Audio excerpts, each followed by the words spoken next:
Welcome back to Mr. Crimeshow. In this episode, I've gathered 8 chilling true crime cases that will take you deep into the darkest corners of human nature.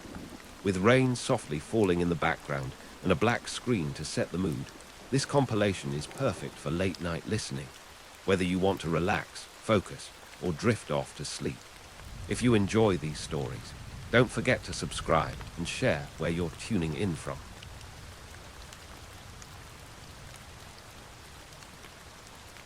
The Boy Who Lived in the Walls, the terrifying crimes of Daniel LaPlante. In the quiet town of Townsend, Massachusetts, the winter of 1987 would forever change how residents thought about safety in their own homes. What began as strange occurrences in one family's house would ultimately lead to one of the most shocking crimes the community had ever witnessed. A teenager named Daniel LaPlante, born on May 15, 1970, had been living in the shadows of people's lives, quite literally hiding within the walls of their homes. His story is one of a troubled childhood that spiraled into unimaginable tragedy, leaving a pregnant mother and her 2 young children to lose their lives due to his actions. Daniel's early years were marked by instability and alleged trauma that would shape the course of his life. His parents divorced when he was very young, leaving him to be raised primarily by his mother, Elena Moore, who later remarried. The family dynamic became complicated, with Daniel living alongside his stepfather and 2 younger half-brothers.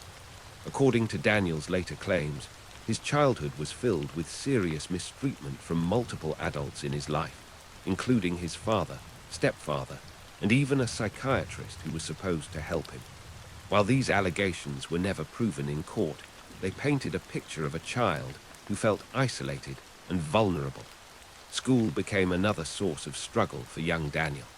Diagnosed with dyslexia, attention deficit disorder, and other learning disabilities, he found it difficult to keep up academically. His classmates described him as creepy and weird, and he was generally considered a loner by both fellow students and teachers. Even when he joined the football team and participated in track, he couldn't seem to connect with his peers. One former classmate later remembered him as someone who never really was all that friendly and never liked to go to parties. The opinion among neighborhood residents was that Daniel was strange and disturbed. As his behavioral problems worsened, Daniel was referred to a psychiatrist who diagnosed him with hyperactivity disorder. His abnormal behavior, appearance, and lack of hygiene became increasingly concerning to those around him. By his teenage years, the warning signs were everywhere, but somehow, no one intervened in a way that could have prevented what was to come.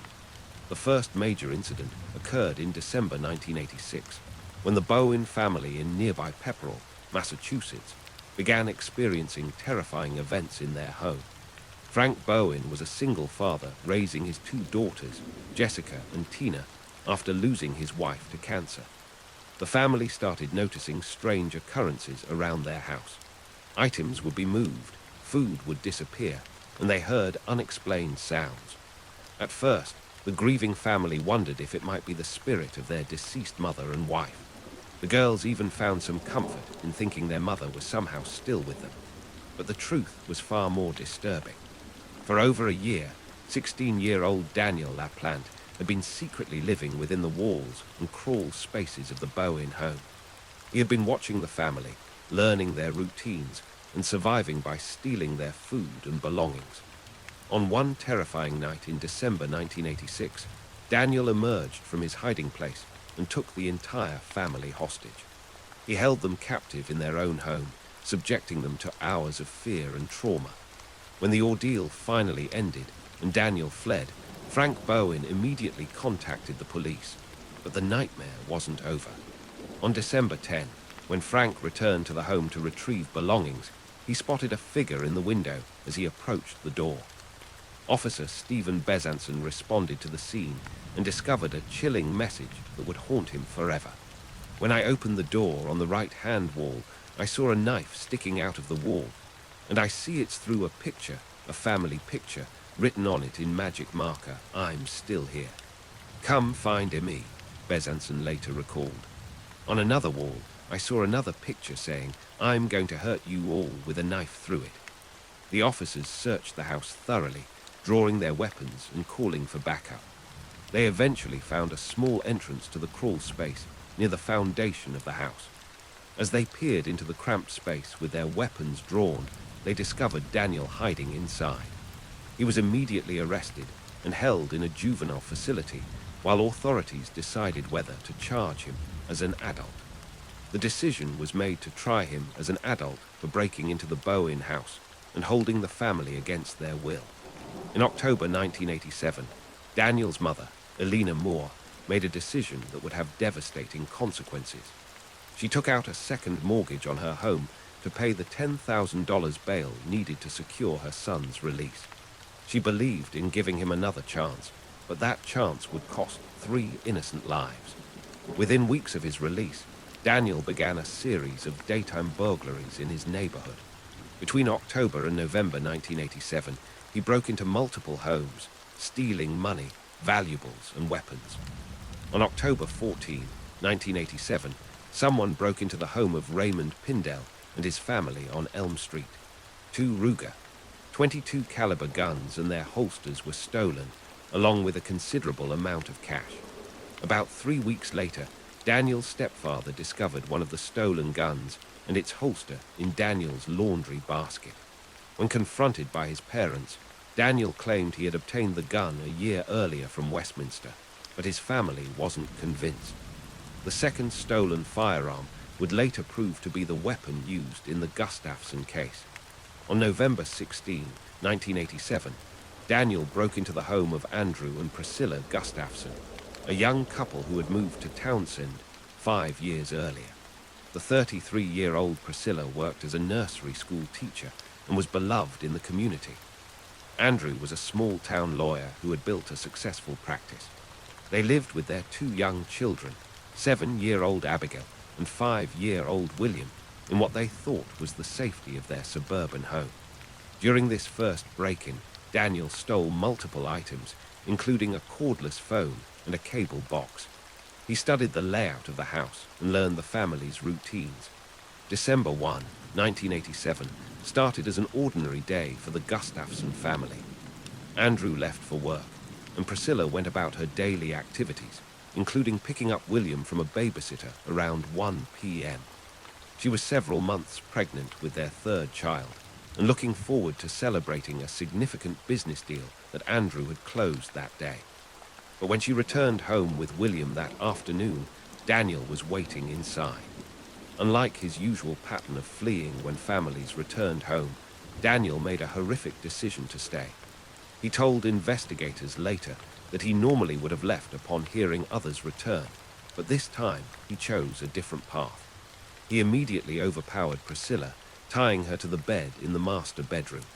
He locked young William in a closet, trapping the frightened 5-year-old in darkness.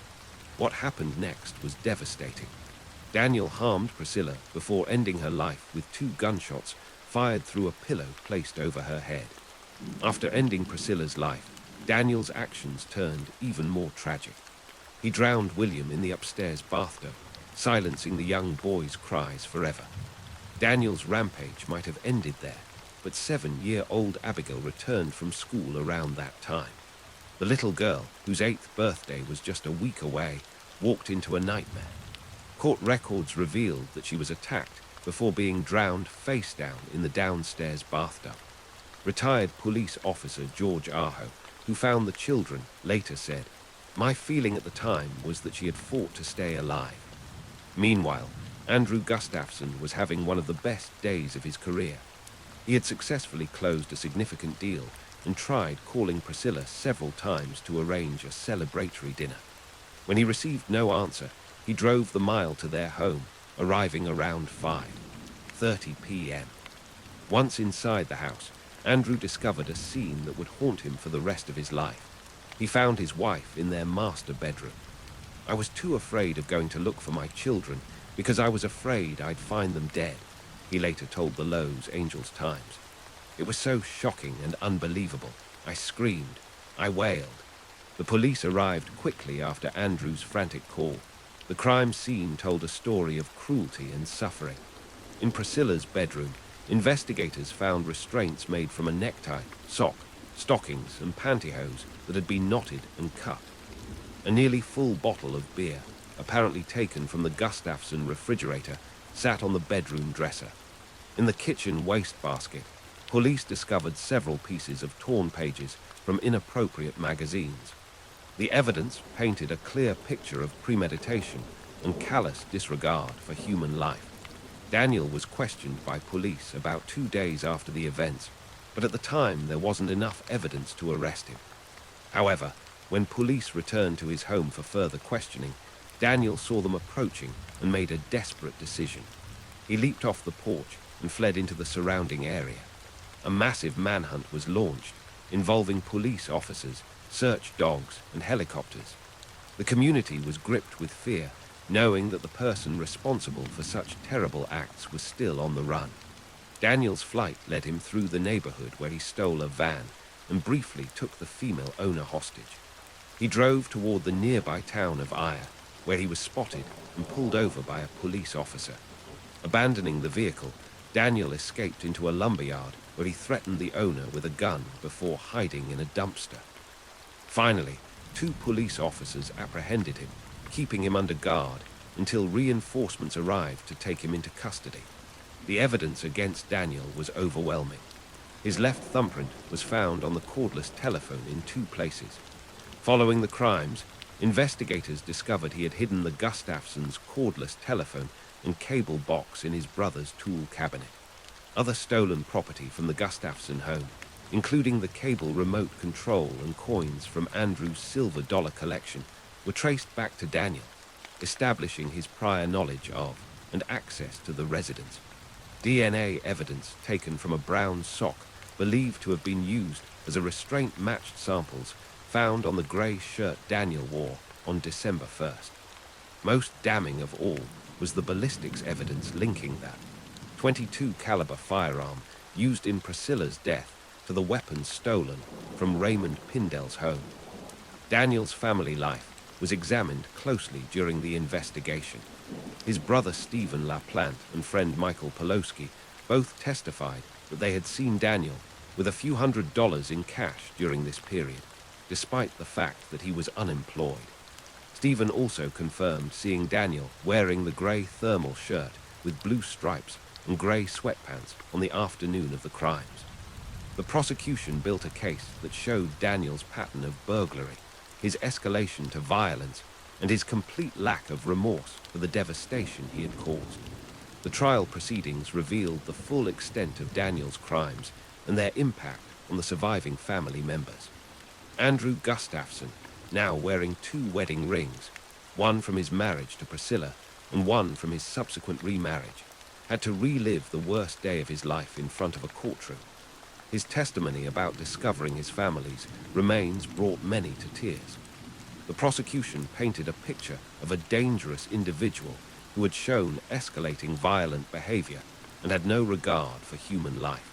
Daniel's defense team tried to present mitigating factors related to his troubled childhood and alleged history of mistreatment. However, the cruelty of the crimes and the premeditated nature of his actions made it difficult to generate sympathy. Expert witnesses testified about Daniel's psychological state, but prosecutors successfully argued that his actions were those of someone who understood right from wrong and chose evil. When the jury reached their verdict, they found Daniel guilty of murder in the first degree on 3 separate indictments. The judge sentenced him to 3 consecutive life sentences, meaning he would serve a minimum of 45 years before becoming eligible for parole. The sentences reflected the court's recognition that Daniel had committed 3 distinct and brutal murders. Over the years, Daniel's case would return to the courts multiple times. In 2013, when the Massachusetts Supreme Judicial Court ruled it unconstitutional to sentence juveniles to life without parole, Daniel's attorneys sought a reduction in his sentence.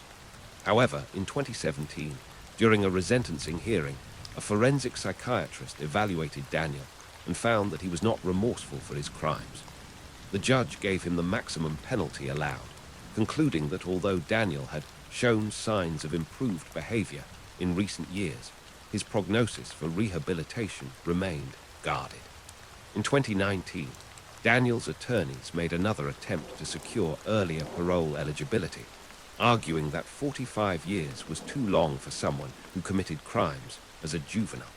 However, Justice David Lowy wrote the court decision rejecting their petition, stating that the defendant's sentence is proportional both to the crimes he committed and to his particular characteristics as an offender. The court recognized that while Daniel had been young when he committed these acts, the severity and calculated nature of his crimes warranted the lengthy sentence. The impact of Daniel's actions extended far beyond the immediate victims. The Bowen family, who had already endured the loss of their wife and mother to cancer, were traumatized by their experience of being held hostage in their own home. They had to live with the knowledge that someone had been watching them, learning their habits, and violating their most private spaces for over a year. The entire community of Townsend was shaken, as residents realized that evil could hide in the most unexpected places. Andrew Gustafson faced the unimaginable task of rebuilding his life after losing his pregnant wife and 2 young children in such a violent manner. He eventually remarried and started a new family, but the scars of that December day would never fully heal. The community rallied around him, offering support and ensuring that Priscilla, Abigail, and William would be remembered not for how they lost their lives, but for the joy and love they brought to those around them. The Daniel LaPlante case serves as a stark reminder of how quickly a troubled youth can escalate from property crimes to acts of unthinkable violence. It highlights the importance of recognizing warning signs and intervening before it's too late. While Daniel's claims of childhood mistreatment may explain some of his behavior, they cannot excuse the conscious choices he made to take 3 innocent lives. The fact that he showed no remorse even decades later suggests that some individuals, regardless of their circumstances, choose a path that puts them beyond redemption. Today, Daniel LaPlante remains incarcerated, serving his sentence with the earliest possibility of parole in 2032 when he turns 62. The families he destroyed continue to live with the consequences of his actions, while the community of Townsend has never forgotten the winter when a teenager's violence shattered their sense of security forever. In remembering this case, we honor the memory of Priscilla Gustafson and her 2 beloved children, Abigail and William, whose lives were cut tragically short by senseless acts of cruelty.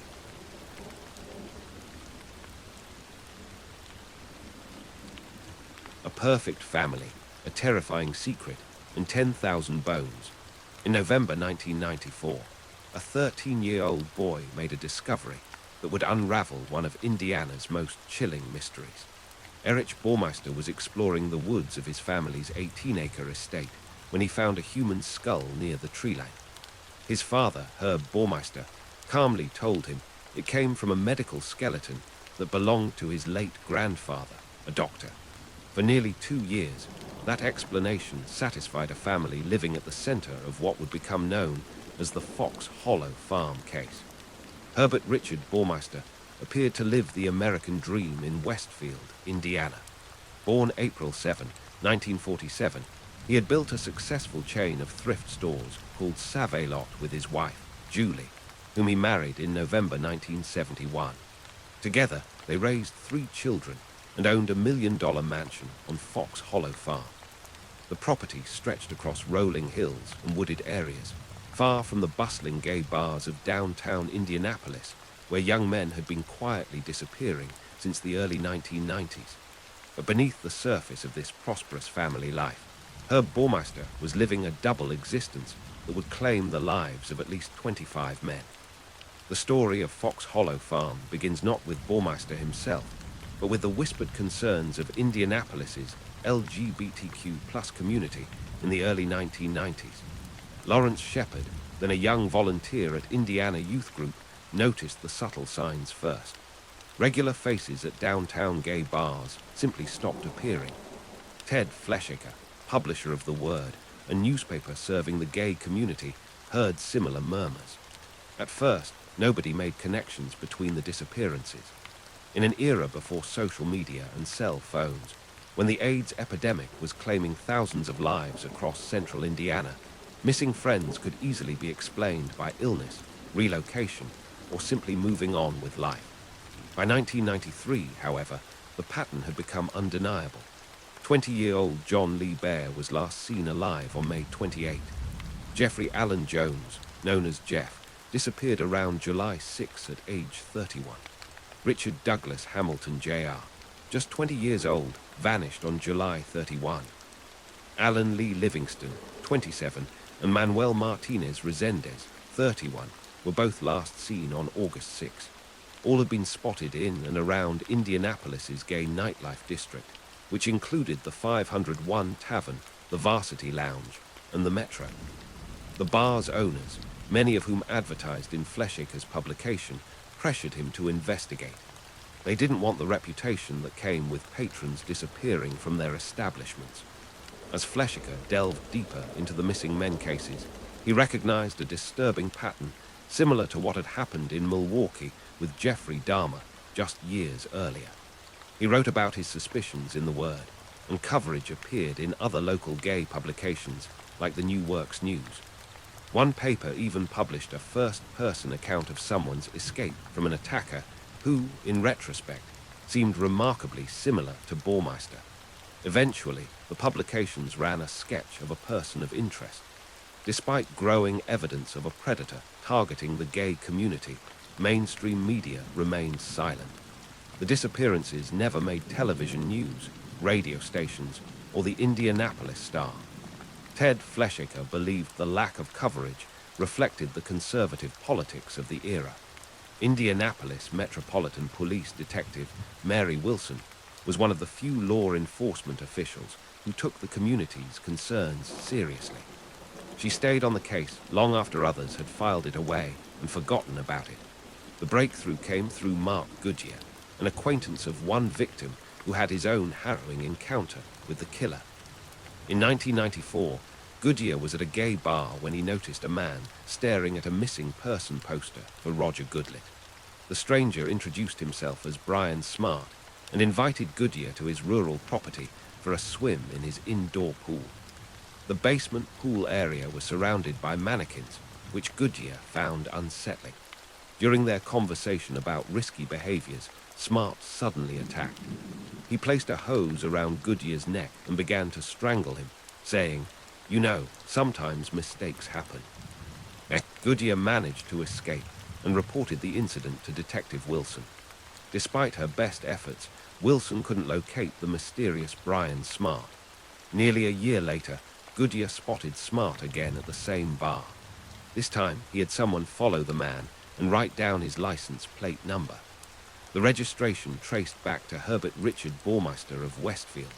When Detective Wilson approached the Baumeister family about the connection, both Herb and Julie refused to cooperate with a voluntary interview.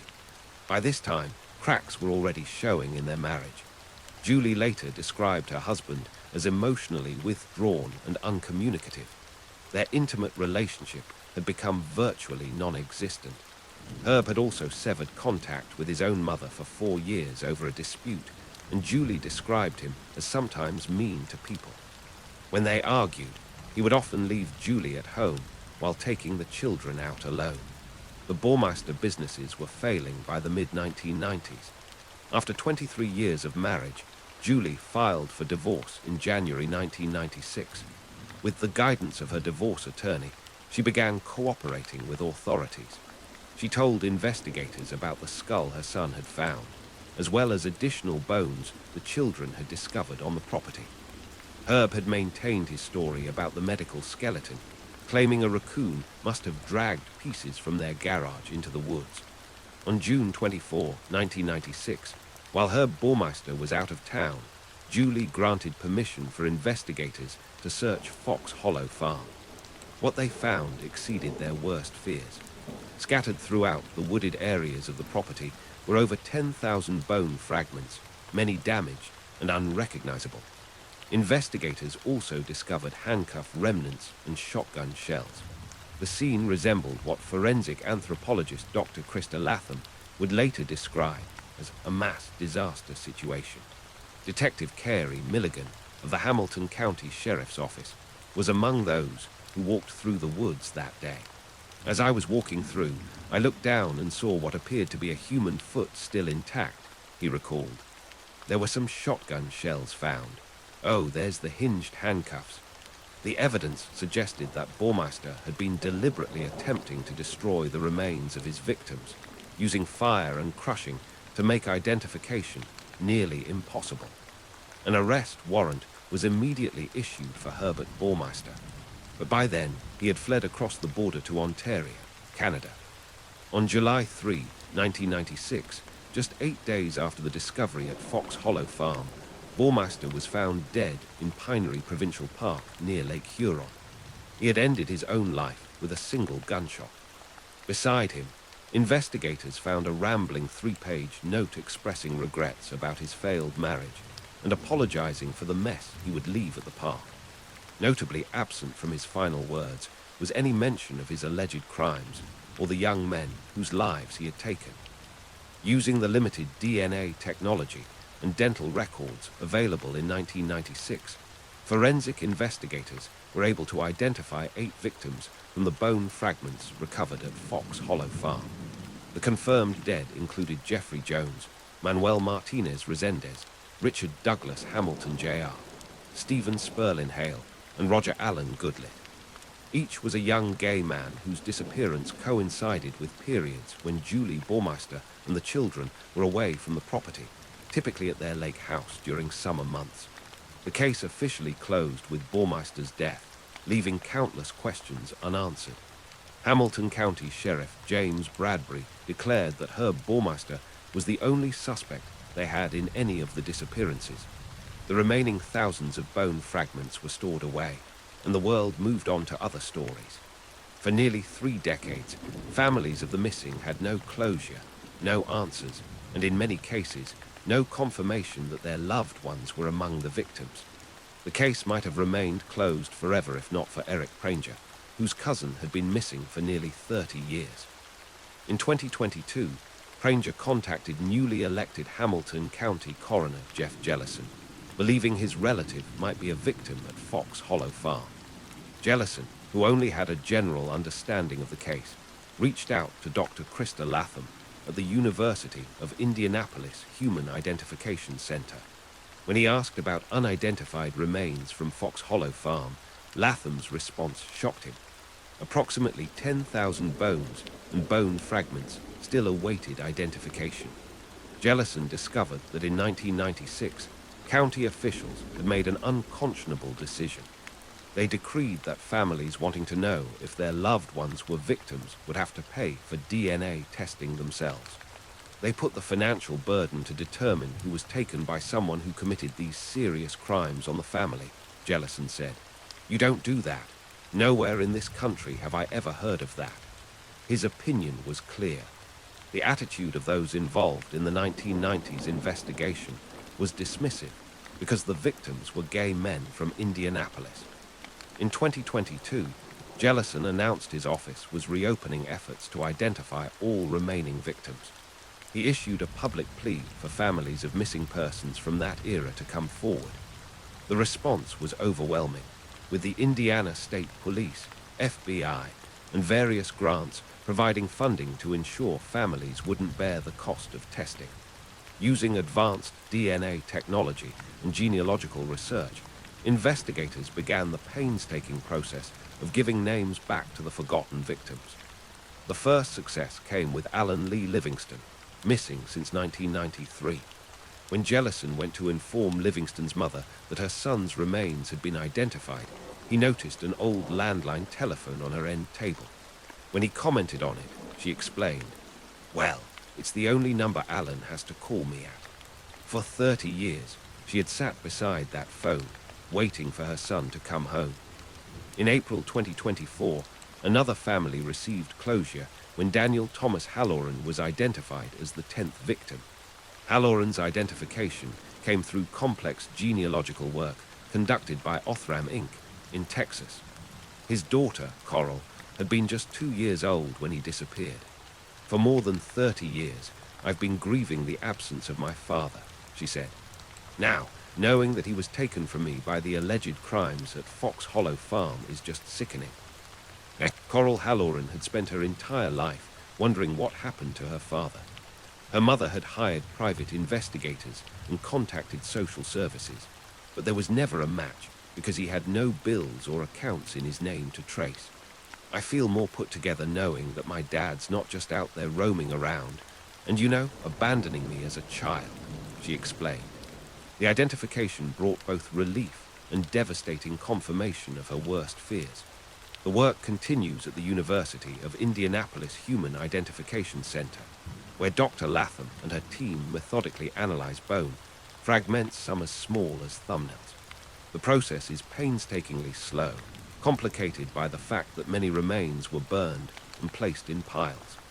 Each identification requires extensive DNA testing and often genealogical research to find living relatives. The team estimates it will take years to identify every victim, if such identification is even possible. Jellison has been approached by numerous true crime content creators eager to tell the Fox Hollow Farm story, but many seem disappointed when told the identification work will take years. It's like some of them don't even care, he observed. That's what these families see when they read that story, that all victims are alike, that their loss doesn't matter. Both Jellison and Dr. Latham have been selective about which media outlets they work with, avoiding those that might exploit the situation or re-traumatize families. The Fox Hollow Farm case represents the second largest investigation of unidentified human remains in United States history, surpassed only by the World Trade Center. Investigators believe Herb Baumeister may have taken the lives of at least 25 men, though the actual number could be higher. Many victims were regular patrons of Indianapolis gay bars, where Baumeister is believed to have met them while living his double life. He would lure them to his secluded property, where he would end their lives and dispose of their remains throughout the 18-acre grounds. Jellison, who can only serve 2 terms as coroner, hopes his successor will continue the identification efforts. The work represents more than just forensic science. It's about providing respect and dignity to victims who were marginalized in life. As Dr. Latham explained, we have to judge ourselves based on how we treat our most vulnerable in our populations. And most of these individuals were our most vulnerable and our most marginalized. They were mistreated in life. My obligation to them is to make sure that they get that name, that they get the respect, that they get what they deserve to have been given in life in death. The families who receive closure often describe a mixture of relief and heartbreak. After decades of uncertainty, they finally have answers, but those answers confirm their worst fears. Some, like Alan Livingston's mother, had never stopped hoping their loved one might still be alive. Others, like Coral Halloran, had lived with the painful possibility that they had been abandoned. The identifications provide closure, but also force families to confront the reality of how their loved ones' lives ended. For the survivors of Indianapolis's 1990s gay community, watching the Fox Hollow Farm case receive renewed attention brings mixed emotions. Hunter Vale, who documents LGBTQ+ history through his Queer Circle City Instagram account, has been contacted by numerous true crime creators. A lot of it doesn't feel good, he said. A lot of it feels like they're ready to make Herb Baumeister into the next Jeffrey Dahmer or John Wayne Gacy, into a household name. Lawrence Shepard, who lived through that era and knew some of the victims, hopes that anyone telling this story will do so with the care and respect the victims deserve. The investigation continues under Jellison's leadership, with his office encouraging anyone who had a family member disappear during the mid-1990s to provide DNA samples. Approximately 35 families have already submitted samples. 3 additional bone samples are currently undergoing genealogical analysis. Each identification brings both closure and renewed grief, as families learn their loved ones were among those who lost their lives due to the actions of Herbert Baumeister.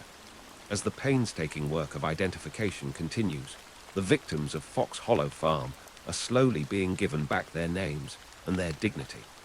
The young men whose disappearances were once dismissed or ignored are finally receiving the attention and respect they deserved in life.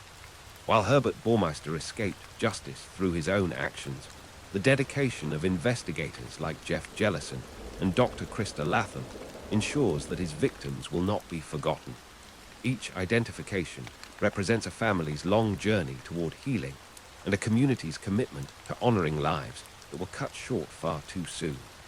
To the families of those who lost their lives at Fox Hollow Farm, no words can fully express the magnitude of your loss or the strength you have shown in seeking answers for so many years. Your loved ones' memories deserve to be honored with dignity and respect, and their stories serve as a reminder that every life has value, regardless of how society may have viewed them in their time.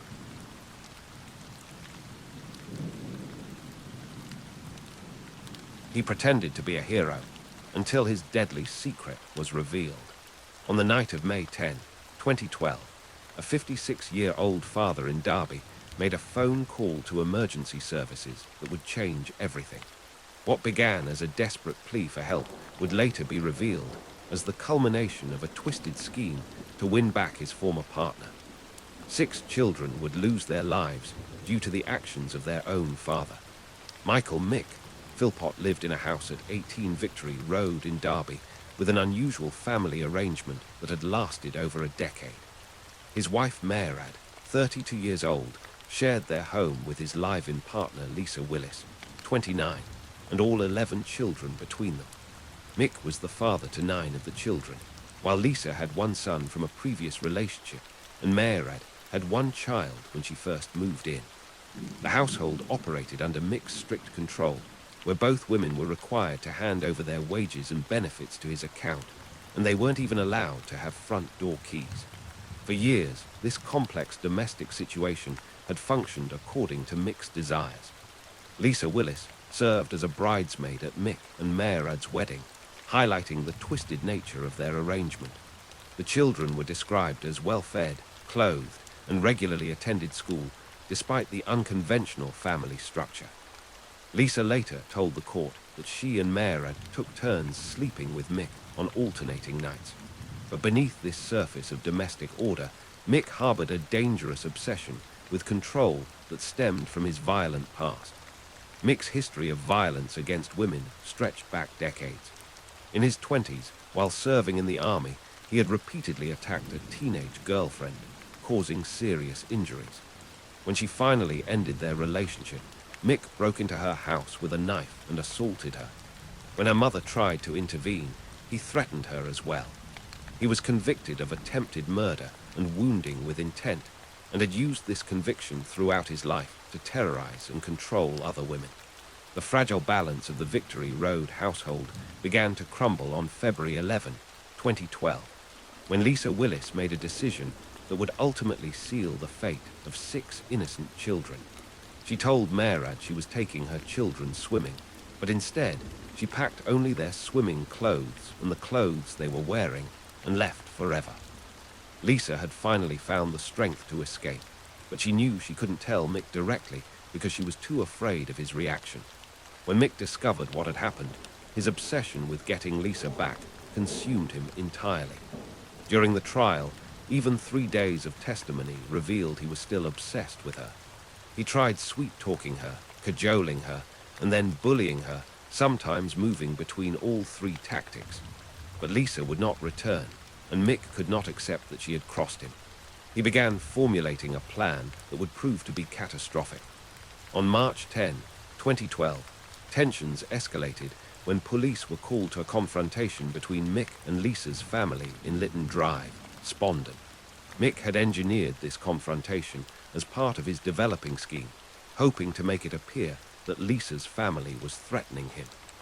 He began telling acquaintances and friends that Lisa Willis and her family were threatening to set fire to his home, planting the seeds for what was to come. Throughout the spring of 2012, Mick repeatedly tried to use the police to strengthen his position against Lisa. In May, he posted on Facebook, identifying Lisa's brother-in-law as the father of her eldest child, another of his obsessions that had led him to assault Lisa years earlier. When Lisa called him about the Facebook post, he claimed she threatened him and immediately called police, demanding her arrest. He was furious when police refused to take action. A court hearing was scheduled for May 11, 2012, to address custody arrangements for Lisa's children. Mick told people he had a plan and something up his sleeve for the hearing. When he testified at trial, he claimed preposterously that his plan was simply to ask for residence rights at the hearing, but the judge called this obvious nonsense, noting that Mick knew there was no valid reason to remove the children from their mother's care. The plan Mick had actually devised was beyond the comprehension of any rational person. He would set fire to his own home on the night before the court hearing, making it appear as though the fire had been started from outside by Lisa's family.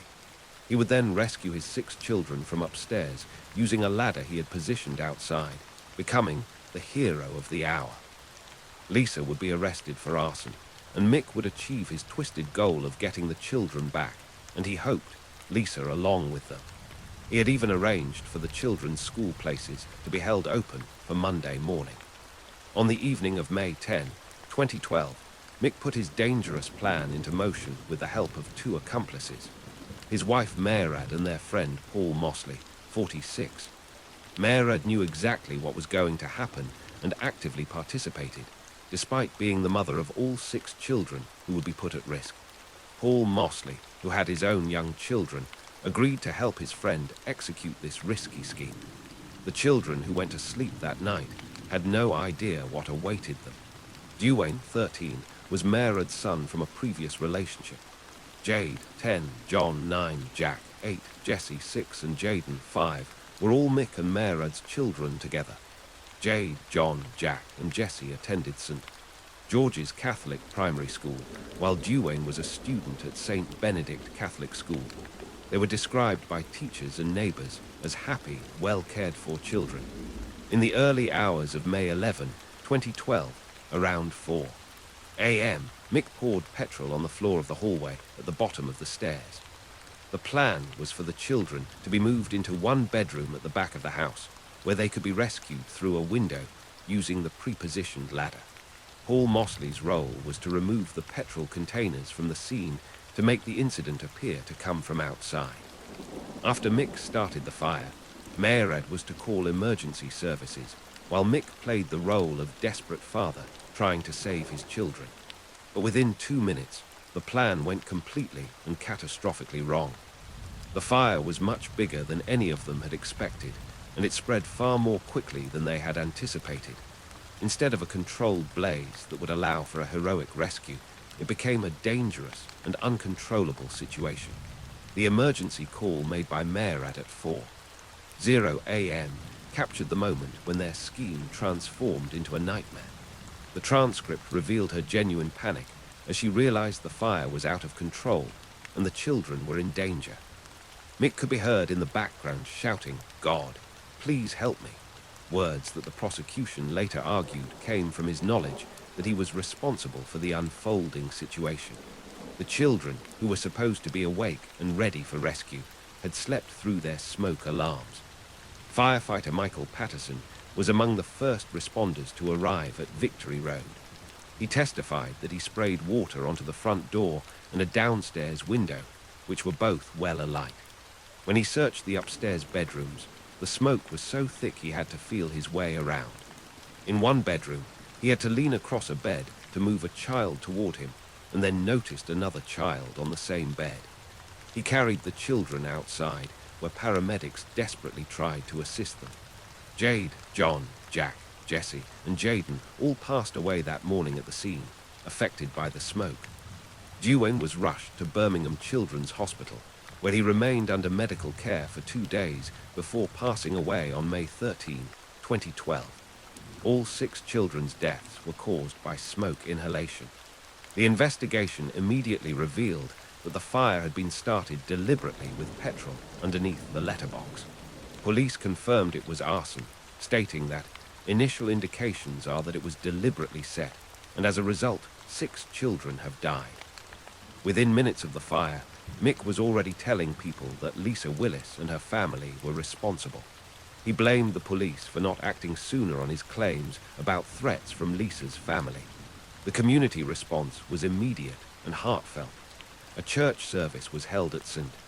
George's Catholic Church in Littleover, where 4 of the children had been students.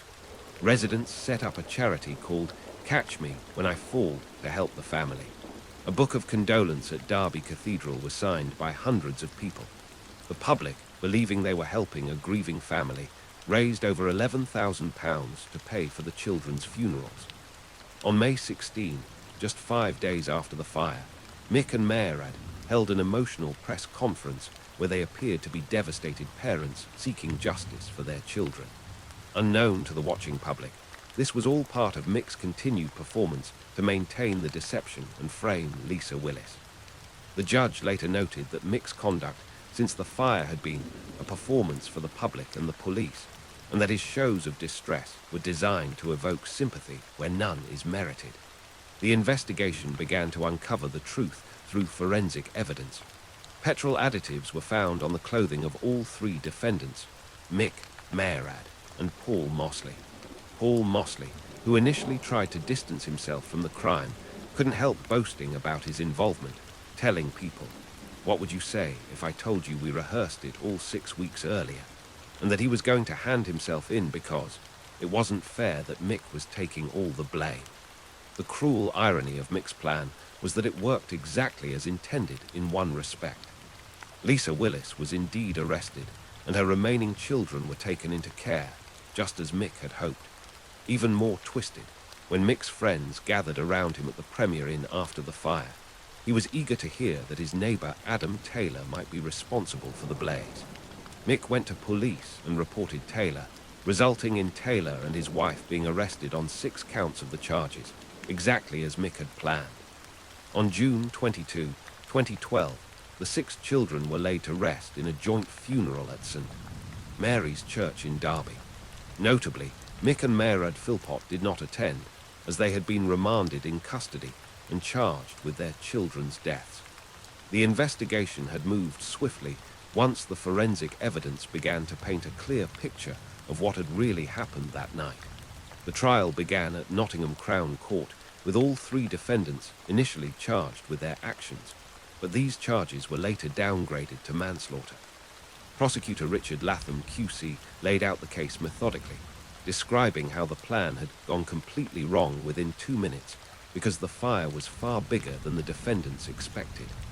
Lisa Willis took the witness stand and described the years of control and manipulation she had endured. She testified about the polyamorous arrangement where she and Mayrad alternated nights with Mick, and how Mayrad had been fine with the sexual relationship developing. She described how Mick had asked Mayrad about her moving in, and Mayrad had agreed in front of her. Lisa's testimony revealed the extent of Mick's domination over both women and how he had controlled every aspect of their lives. Neighbor Adam Taylor testified about Mick's behavior, describing how paranoid Mick had become about losing Lisa's children in the custody battle. Taylor told the court that Mick was adamant that he did not want access like weekends. He wanted full custody. Most tellingly, Taylor said he was surprised by Mick's lack of emotion after the fire, saying, "I just thought it a bit weird that he did not have any emotion or anything like that." When Mick took the witness stand, he spent 3 days trying to maintain his innocence. He described himself as a caring, loving father who just wanted his children back. He rejected the idea that he controlled the women in his life, claiming, "You can't help who you love." But under cross-examination by Richard Latham QC, Mick was accused of planning the entire fire and leaving a ladder ready for rescue. When confronted with his statement, "God, please help me," from the 999 call, and the suggestion that it came from his knowledge of responsibility, Mick replied, "No. God help me because I was losing my children." The prosecution painted a devastating picture of a man whose guiding principle was, "What Mick Philpott wants, Mick Philpott gets." They described how he had become obsessed with Lisa Willis after she left and was determined to make sure she came back. The evidence showed that Mick's children were important to him primarily because they reflected on him, and their needs and desires were very low on his list of priorities. Mehrad's position during the trial was complex. Evidence suggested she was dominated by Mick, treated as a skivvy or a slave, and prepared to go to any length to keep him happy. However, when she testified, it became clear that she was capable of standing up to him when something mattered enough to her, having refused his requests for divorce on 3 separate occasions. The judge noted that when something was important enough to her, she was capable of exercising a choice which was not his choice. Paul Mosley's defense attempted to distance him from the crime, with his lawyer arguing the case against him was flimsy. However, the forensic evidence and his own admissions about rehearsing the plan 6 weeks earlier proved his integral involvement.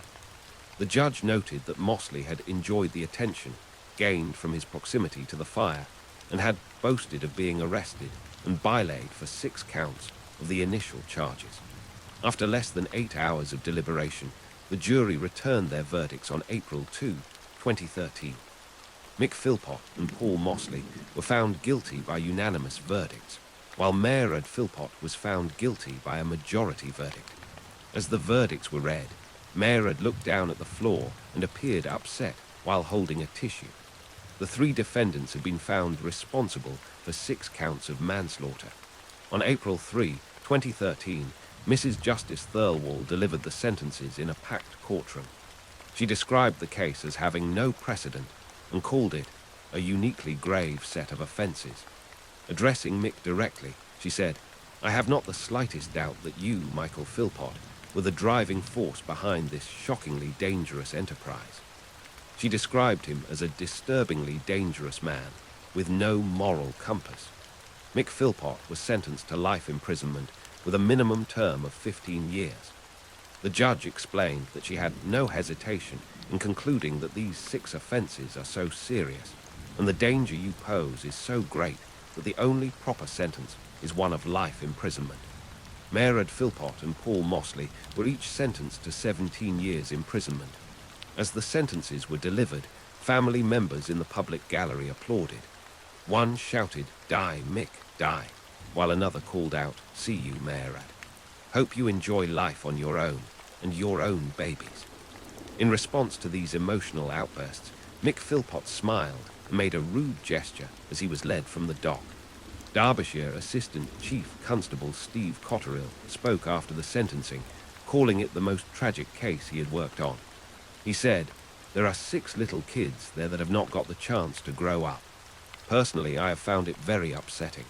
I have become extremely angry at the needless loss of life." Senior Investigating Officer, Detective Superintendent Kate Maynell, noted that 6 innocent children died as a result of the actions of their parents, the very people who should have protected them against danger. The judge's final words captured the true tragedy of what had occurred. She told Mick, "What you did intend, plainly, was to subject your children to a terrifying ordeal. They were to be woken from their beds in the middle of the night with their home on fire so you could rescue them and be the hero. Their terror was the price they were going to pay for your callous selfishness. In fact, they paid with their 6 young lives." A serious case review later concluded that the deaths of the 6 Philpott children could not have been predicted or prevented. The review found that while various professionals who had contact with the family could not have foreseen the fire, there were missed opportunities to get to know the family better. The case highlighted the complex dynamics of domestic abuse and control that can exist behind closed doors, even in households that appear to function normally from the outside.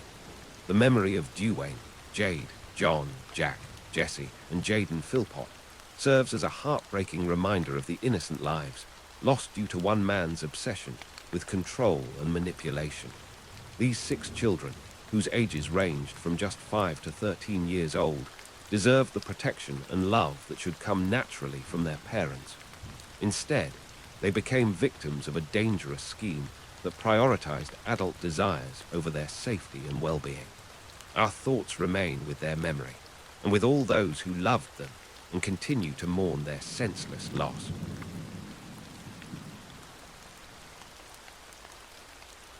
The confession that almost destroyed the case.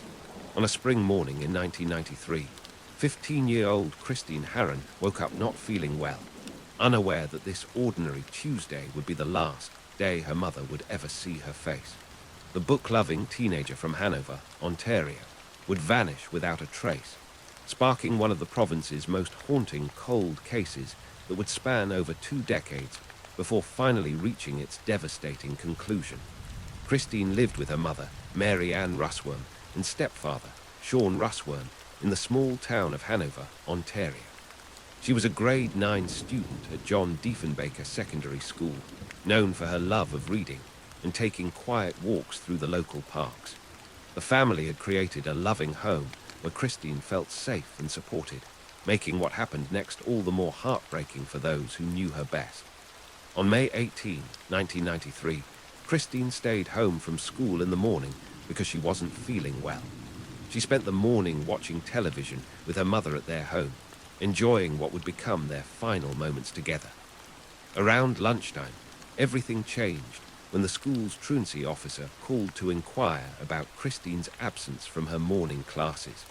Despite not feeling completely better, Christine decided she needed to attend her afternoon classes. Mary Ann watched from their front window as her daughter walked down the other side of the street and disappeared around the corner, heading toward her favorite park on her way to school. "That was the last I've seen of her," Mary Ann would later tell documentary filmmaker David Ridgen, her voice carrying the weight of 23 years of unanswered questions. What Christine's mother didn't know was that her maternal instincts were already warning her of something terrible. "I did know before the night was over she was gone, though," Mary Ann recalled. "Call it mother's intuition, or whatever, I knew she was gone." As the hours passed and Christine failed to return home from school, the family's concern grew into panic. When night fell without any sign of the teenager, they contacted local authorities to report her missing. The Hanover police launched an initial investigation, interviewing family members, friends, and anyone who might have seen Christine on her walk to school. Despite their efforts, no trace of the 15-year-old could be found. The case remained cold for years, with Christine's disappearance becoming one of those mysteries that haunted the small community. Her mother never stopped believing that her daughter had been taken by someone, telling the Free Press in 1997, "I feel she's been taken. I thought that right from the start." The family clung to hope while simultaneously grieving, never knowing whether Christine was alive somewhere or if she had lost her life due to the actions of another person. In 1999, 6 years after Christine's disappearance, the Ontario Provincial Police took over the investigation from local authorities. The OPP conducted their own extensive investigation, re-interviewing several people and following new leads as they emerged. Despite their thorough efforts, Christine's body was never found, and the case remained frustratingly cold for investigators and devastating for her family. The breakthrough came in an unexpected way on August 22, 2004, 11 years after Christine had vanished. At a family gathering in Elmwood, Ontario, a local man named Anthony Edward Ringle, then 36 years old, had been drinking beer when he made a shocking confession to his relatives. After consuming about 5 beers, Ringle told his family members that he had been the one responsible for Christine Harron's disappearance and that he had caused her death. Ringle's family members were stunned by the admission and encouraged him to contact the authorities. That same evening, Ringle made a 911 call to the OPP and confessed to an officer that he had been responsible for Christine's fate. The confession led to his immediate arrest for her disappearance, bringing new hope to the Russworm family that they might finally learn the truth about what had happened to their beloved Christine. However, the case that seemed like a slam dunk quickly became complicated due to serious procedural errors made by the investigating officers. The OPP officer who arrested Ringle drove him to the nearby Walkerton police detachment, properly advised him of his right to counsel, and contacted legal aid on his behalf. But what happened next would ultimately compromise the entire case. Under the command of veteran Detective Inspector Mark Wright, police proceeded to interview Ringle multiple times after his arrest. each time obtaining statements from him. During these crucial interviews, officers failed to follow proper procedures that are required by the courts. They did not always read Ringel his rights before questioning, and in several instances, officers failed to take proper notes or record the interviews with audio or video equipment. These procedural failures would later prove devastating to the prosecution's case. Despite speaking to a lawyer by phone on 3 separate occasions and repeatedly telling police he had no comment to offer, officers continued to question Ringel under Detective Inspector Wright's direction.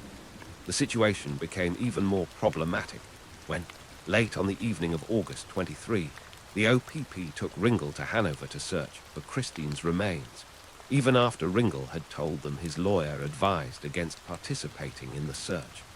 Ringel led the officers through a thickly forested, swampy area across the Sorgine River from Hanover's public park, where he claimed to have left Christine. When darkness fell and Ringel was unable to locate the specific spot on the floodplain where he said he had left her, they abandoned the search and returned to Walkerton. Once again, officers took minimal notes and made no recordings of this critical search, further compromising the evidence. Ringel was committed to trial in June 2005, following a preliminary hearing. The family prepared themselves for what they hoped would finally bring justice for Christine and answers about her final moments. However, their hopes were crushed on October 20, 2006, when Superior Court Justice R.N. Thompson dismissed the murder charge against Ringel. The judge ruled that key statements and evidence gathered by the OPP were inadmissible due to the series of police procedural errors during the investigation. The charges were stayed for 12 months, and when that period expired, Ringel walked free. Mary Ann Russworm was devastated by the news, later explaining, "They didn't have a lawyer present for Ringel at the time, and that's why his testimony got thrown out." So they did admit to that. The family's frustration extended beyond Ringel to the very system that was supposed to seek justice for their daughter. "I've got more anger towards the OPP and the town cops than I do Ringel," Christine's mother said, expressing the deep disappointment she felt with how the case had been mishandled. For several years, the case once again went cold, leaving the family without closure or answers. Nearly 2 decades after Christine's disappearance, Mary Ann and Sean Russworm attempted to get some answers directly from Ringel, but he refused to speak with Christine's mother. However, he did agree to speak with documentary filmmaker David Ridgen, who was investigating the case for his work. In that conversation with Ridgen, Ringel denied seeing Christine at the park the day she went missing and claimed he did not cause her death. When asked to explain why he had confessed to being responsible for her fate in 2004, Ringel responded, "I can't answer that question," and added that he was just kind of putting that all behind me. His refusal to provide answers left Christine's family still searching for the truth about their daughter's final moments. The case took a dramatic turn in 2012 when the OPP renewed their investigation into Christine's disappearance. This time, they employed a sophisticated undercover operation, with officers moving into the same trailer park where Ringel was living. The undercover officers worked to befriend Ringel and gain his trust over several months, hoping to elicit new confessions about Christine's case. The strategy proved successful when, during the winter of 2013, OPP investigators recorded detailed confessions from Ringel while he spoke with the undercover officers. According to the agreed statement of facts later read in court by Crown attorney Robin Flumefelt, Ringel provided troubling details about what had happened to Christine on that May day in 1993. Ringel told the undercover officers that he had been feeling frustrated when opportunity knocked, as he saw Christine walking through her favorite park in Hanover on her way to school. He described forcing her by the arm through a wooded area to a remote spot along the Sorgine River. According to his confession, he pushed Christine into the fast-moving current, and when she went under and was carried downstream, he pursued her and caught up with her on the other side. The details Ringel provided painted a heartbreaking picture of Christine's final moments. He told the officers that with her arms trapped behind her by her jacket, she was in distress and asked him to stop because it hurt. In an unsettling display of blame-shifting, Ringel told the undercover police that Christine should have screamed because there were others in the park. He callously stated that a 14-year-old should know better and claimed it wasn't all his fault, asking the officer, "If you were a female, wouldn't you struggle?" According to the confession, Ringel told the undercover officer that even though she said she wouldn't tell anyone, it doesn't always work out that way, so I decided she couldn't go back, because they both lived in the same town and she could potentially identify him. He admitted he didn't even know her name when he made the decision that would end her young life. Ringel's confession detailed how he ended Christine's life by holding her in the water while she struggled. After she had lost her life due to his actions, he left her by the riverbank and fled the scene. However, fearing that Christine's remains would be discovered, he returned the following day and attempted to conceal them with sticks, logs, and debris. Based on these recorded confessions, Ringel was arrested on February 27, 2013, and charged with first-degree murder in Christine's case. This time, the evidence was properly collected and preserved, ensuring that the procedural errors that had derailed the previous prosecution would not be repeated. On October 11, 2016, more than 23 years after Christine Harron had disappeared, Anthony Edward Ringel, now 47 years old, appeared before Superior Court Justice Clayton Conlan. Wearing a large blue suit jacket, with his long, receding brown hair draped over his left shoulder, Ringel listened with what observers described as a pained expression as the agreed statement of facts was read aloud. When Justice Conlan asked Ringel if he understood that by pleading guilty to the charges, he was admitting that he had caused Christine Harron's death, Ringel initially remained silent but nodded several times. He then grew visibly emotional, with his lips held tightly together and his face flushed, before confirming verbally that he understood the consequences of his plea.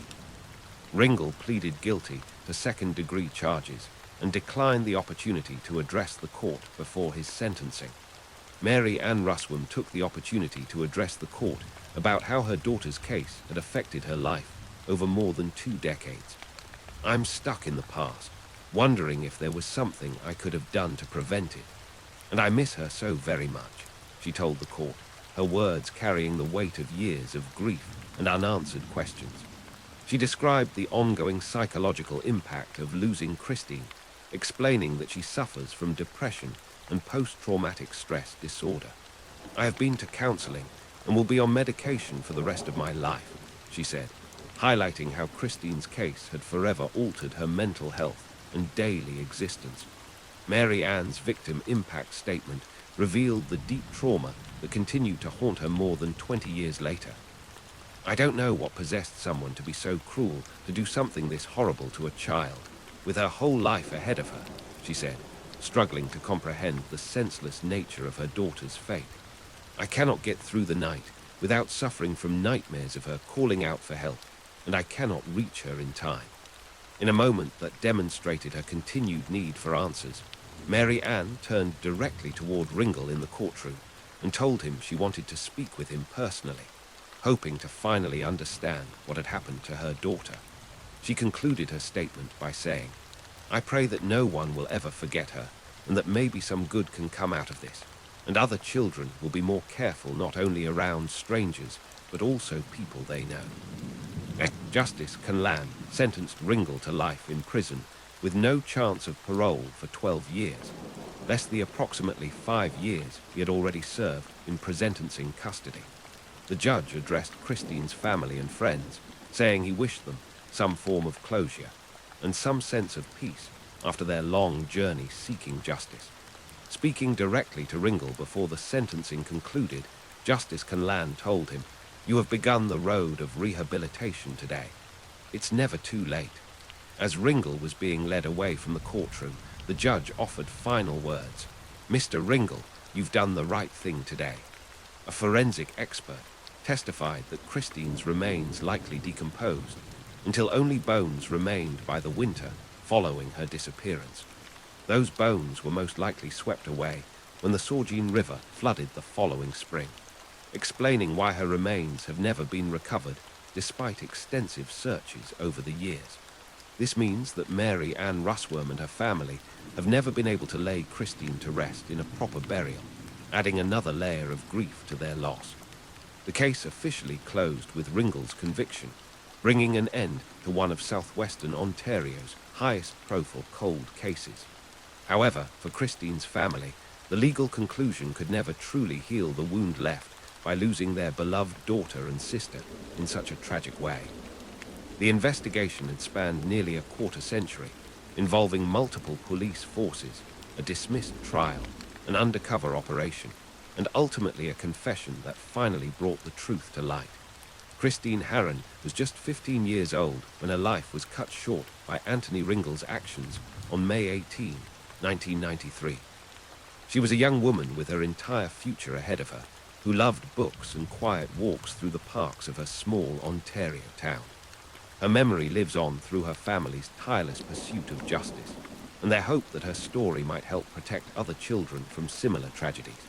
Though Christine's remains were never recovered, her case serves as a reminder of the importance of never giving up in the search for truth and justice, even when that search spans more than 2 decades.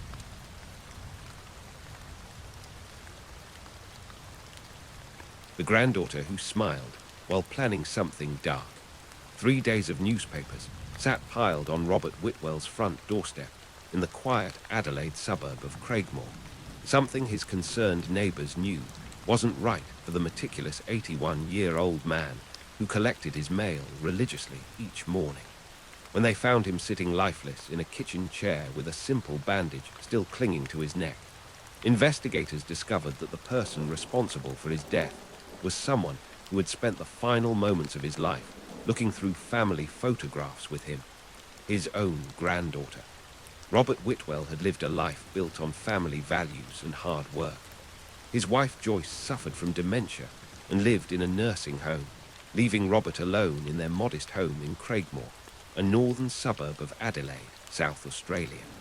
Despite his age, he remained independent and proud, maintaining his home and keeping close contact with his daughter Tanya and his grandchildren who lived in Brisbane, Queensland.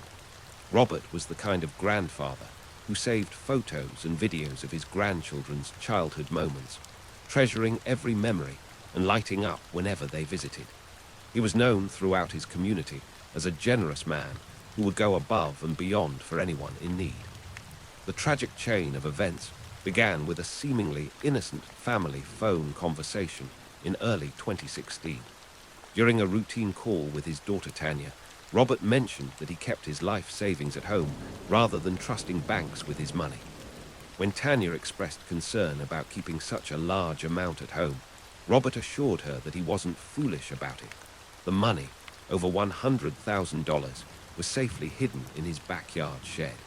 What Robert didn't know was that his 19-year-old granddaughter Brittany Jade Dwyer was listening to every word of that conversation. Brittany had been born in New Zealand in 1997 to Aaron and Tanya Dwyer, later moving to Brisbane, Australia with her family. As a child, she appeared to be a normal, happy girl who loved playing soccer and spending time with her younger brother Ryan Whitwell Dwyer. Her mother described her as strong-willed and adventurous, someone who enjoyed rough-and-tumble activities and seemed destined for a bright future. However, as Brittany entered her teenage years, concerning changes began to emerge in her personality and behavior. During high school, Brittany struggled to fit in with her peers and began isolating herself from her family. She found it difficult to make friends and became the target of bullying, which led to deeper social withdrawal. Her mother Tanya hoped that when Brittany befriended a girl named Shelby Lee Holmes, it might help her daughter return to her former cheerful self. Instead, Shelby shared Brittany's growing fascination with dark themes, including knives and morbid subjects. The two young women would spend hours visiting cemeteries, discussing unsettling topics, and exchanging thousands of text messages about harming people. As Brittany's interest in dark ideas intensified, she began engaging in self-destructive habits and experimenting with substances. She claimed to consume an ounce of marijuana daily, along with cocaine, ecstasy, and bottles of vodka, though prosecutors later argued these claims were exaggerated. When Brittany turned 18, she moved out of her mother's home and in with Shelby. The stress of adult responsibilities, including paying rent and bills, only seemed to drive Brittany toward heavier substance use and darker thoughts. After overhearing her grandfather's conversation about his hidden savings, Brittany became consumed with the idea of easy money. She convinced Shelby to make the 1,200-mile drive from Brisbane to Adelaide in early 2016 for what she described as a simple theft. Their first attempt at breaking into Robert's property failed when they were unable to access the locked shed and fled after triggering motion sensor lights and neighborhood dogs. Frustrated but not deterred, Brittany began planning a more serious approach to obtaining her grandfather's money. By August 2016, Brittany had formed a friendship with 21-year-old Bernadette Burns, a troubled young woman dealing with depression and substance use issues. Bernadette had lost custody of her daughter at age 17, sending her into a spiral of emotional instability. When Brittany approached her with a plan to travel to Adelaide and steal from her grandfather, Bernadette agreed to make the lengthy drive. This time, however, Brittany's intentions had evolved beyond simple theft. She had decided her grandfather would have to be harmed to ensure she could access his savings without being identified. On August 5, 2016, the two young women arrived at Robert Whitwell's home in Craigmore around 11 a.m. Brittany had prepared extensively for this visit, packing a bag containing bolt cutters, tin snips, a hammer, cable ties, gloves, and a knife.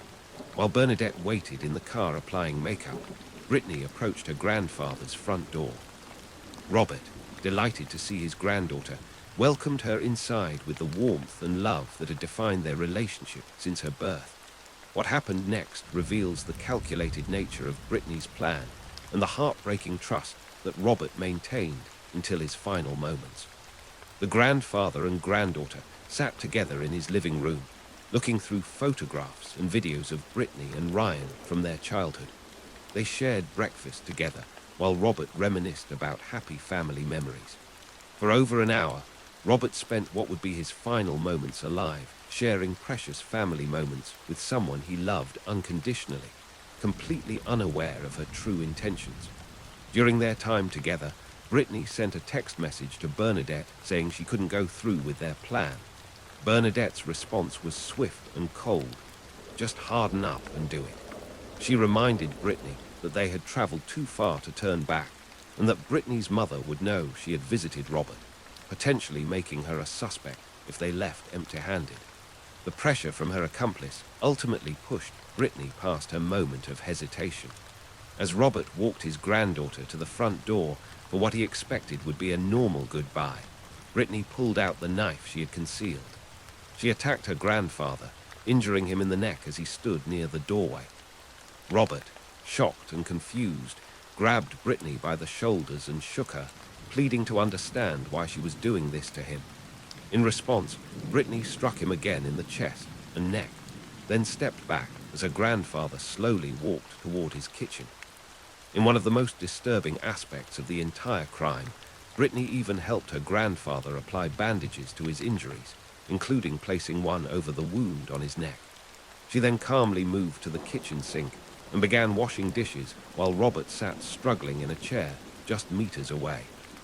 Justice Kevin Nicholson would later describe this behavior as evidence of Brittany's unnatural interest with violence and with seeing people suffer. After Robert had passed away, Brittany texted Bernadette with a simple message: "It's done." Bernadette then entered the house wearing gloves, and the two young women searched frantically for Robert's savings. Despite their extensive search of the house, they were unable to locate the $100,000 hidden in the backyard shed. They managed to find only $1,000 in Robert's wallet, along with some coins and 2 digital cameras, before fleeing the scene. An hour later, while driving back to Brisbane, Bernadette posted on Facebook, "The story of my life. I knew better, but I did it anyway." When they returned to Brisbane, the two women attempted to maintain normal routines with their roommates, Jody Greaves and Jamie Dennis. However, Brittany immediately began telling a strange story about her uncle dying in Perth during a home invasion. Bernadette then confessed to their roommates that they had actually gone to Adelaide to rob Brittany's grandfather. Later, Jody remembered that the night before the trip to Adelaide, Brittany had casually mentioned that she was going to take out her granddad, though Jody had assumed it was just dark humor rather than a serious threat. 3 days after the attack, on August 8, 2016, Robert's neighbors noticed the accumulation of newspapers on his doorstep and decided to check on his welfare. They discovered him lifeless in his kitchen chair, with a simple bandage still attached to his neck. Police were called to the scene and conducted a thorough search of the property. Their investigation revealed the full extent of Robert's savings: $98,000 hidden in the shed, and an additional $30,000 concealed inside the house, totaling $128,000. When police contacted Tanya to inform her of her father's death, she immediately called Brittany, who was still on the road returning from Adelaide. Brittany's reaction seemed genuinely distraught. She began crying hysterically and appeared devastated by the news. Tanya asked her daughter to fly to Adelaide to be with the family during this difficult time. After the amount of money found at the scene was publicly disclosed, Brittany sent another telling text to Bernadette. $114,000 found in the shed. You should have let me finish. For several weeks following Robert's death, Brittany grieved alongside her family members. She attended family gatherings and participated in memorial activities, including visiting one of Robert's favorite places to celebrate her brother Ryan's birthday. During this time, family members noticed she had begun chain smoking, but otherwise seemed to be processing her grief normally. Tanya later told investigators that for 3 weeks, Brittany appeared genuinely distressed by her grandfather's passing. The investigation took a crucial turn when police received an anonymous tip that led them to focus on Brittany and Bernadette. On August 26, 2016, both young women were arrested in connection with Robert Whitwell's death. The tip also led investigators to Shelby Holmes, who had participated in the earlier failed break-in attempt. When confronted with evidence, both Brittany and Bernadette made the surprising decision to plead guilty to their respective charges. During court proceedings, unsettling details emerged about Brittany's state of mind in preparation for the crime. Evidence was presented showing that over 2 years, Brittany and Shelby had exchanged approximately 19,000 text messages discussing harming people at rave parties and going on rampages. While Shelby claimed these messages were jokes inspired by horror movies they watched together, prosecutors argued they demonstrated Brittany's genuine fascination with violent themes. The defense team attempted to present several explanations for Brittany's actions. They argued that she had been influenced by the television series American Horror Story, which featured dark and disturbing storylines. Additionally, Brittany claimed that Robert had subjected her to inappropriate conduct as a child, though this allegation was vehemently disputed by her mother and other family members. Tanya Dwyer expressed fury at this accusation, telling investigators it made her angry enough to slap her daughter in the face. The court found no evidence to support these claims and dismissed them as a desperate attempt to generate sympathy. Medical professionals testified that Brittany suffered from borderline personality disorder, antisocial traits, and problems with rage. However, prosecutors argued that her claims about extensive substance abuse were exaggerated to excuse her actions. They pointed out that consuming an ounce of marijuana daily, as Brittany claimed, would be nearly impossible even for heavy users. The prosecution maintained that greed and an unhealthy fascination with violence, rather than mental illness or substance abuse, were the true motivations for Robert's death. Bernadette's defense centered on her claim that she never intended for Robert to be harmed and was merely there to assist with a theft. However, evidence showed that she had actively encouraged Brittany to proceed with the plan when Brittany expressed hesitation. Text messages revealed that Bernadette had pushed her friend to harden up and do it at the crucial moment when Brittany might have abandoned the plan. Family members provided emotional testimony about the impact of Robert's death on their lives. Ryan Whitwell Dwyer, Brittany's brother, submitted a statement asking the court to impose maximum penalties on both women. He described Robert as a proud and giving family man who always went above and beyond for anyone in need. Ryan expressed that the upset and anguish caused by his sister and her friend was unforgivable. Tanya Dwyer faced the impossible situation of having lost both her father and her daughter to this senseless crime. In interviews, she struggled to understand how she had missed warning signs that might have prevented the tragedy. She questioned herself repeatedly. What are the signs that I missed? What did I miss? What didn't I see? What didn't I pick up on? Despite her devastation, Tanya maintained that her daughter deserved to face consequences for her actions, stating that Brittany should serve significant time behind bars for admitting to and pleading guilty to the crime. On November 6, 2017, Supreme Court Justice Kevin Nicholson delivered sentences that reflected the severity of the crimes committed. In his remarks, Justice Nicholson described Brittany's actions as evil and abhorrent and stated that she remained a danger to the community. He emphasized that the attack was brutal, callous, cold-blooded, and dispassionately planned. The judge noted that Brittany was motivated by greed and an unnatural interest with violence and with seeing people suffer. Justice Nicholson specifically addressed the disturbing nature of Brittany's behavior during and after the attack. He noted how she had helped her grandfather apply bandages to his wounds before calmly washing dishes while waiting for him to die. The judge described this as evidence of her complete lack of empathy and remorse. He also acknowledged the dual tragedy faced by the family, losing Robert while simultaneously learning that a trusted family member had been responsible. Brittany Dwyer was sentenced to life imprisonment with a mandatory minimum of 5 years before becoming eligible for parole. She received an additional 6 months for the earlier home invasion attempt, bringing her total minimum sentence to 21 years. Bernadette Burns was sentenced to life imprisonment with a minimum of 5 years before parole eligibility, reflecting the court's finding that while she was a willing participant, she had not been the primary perpetrator.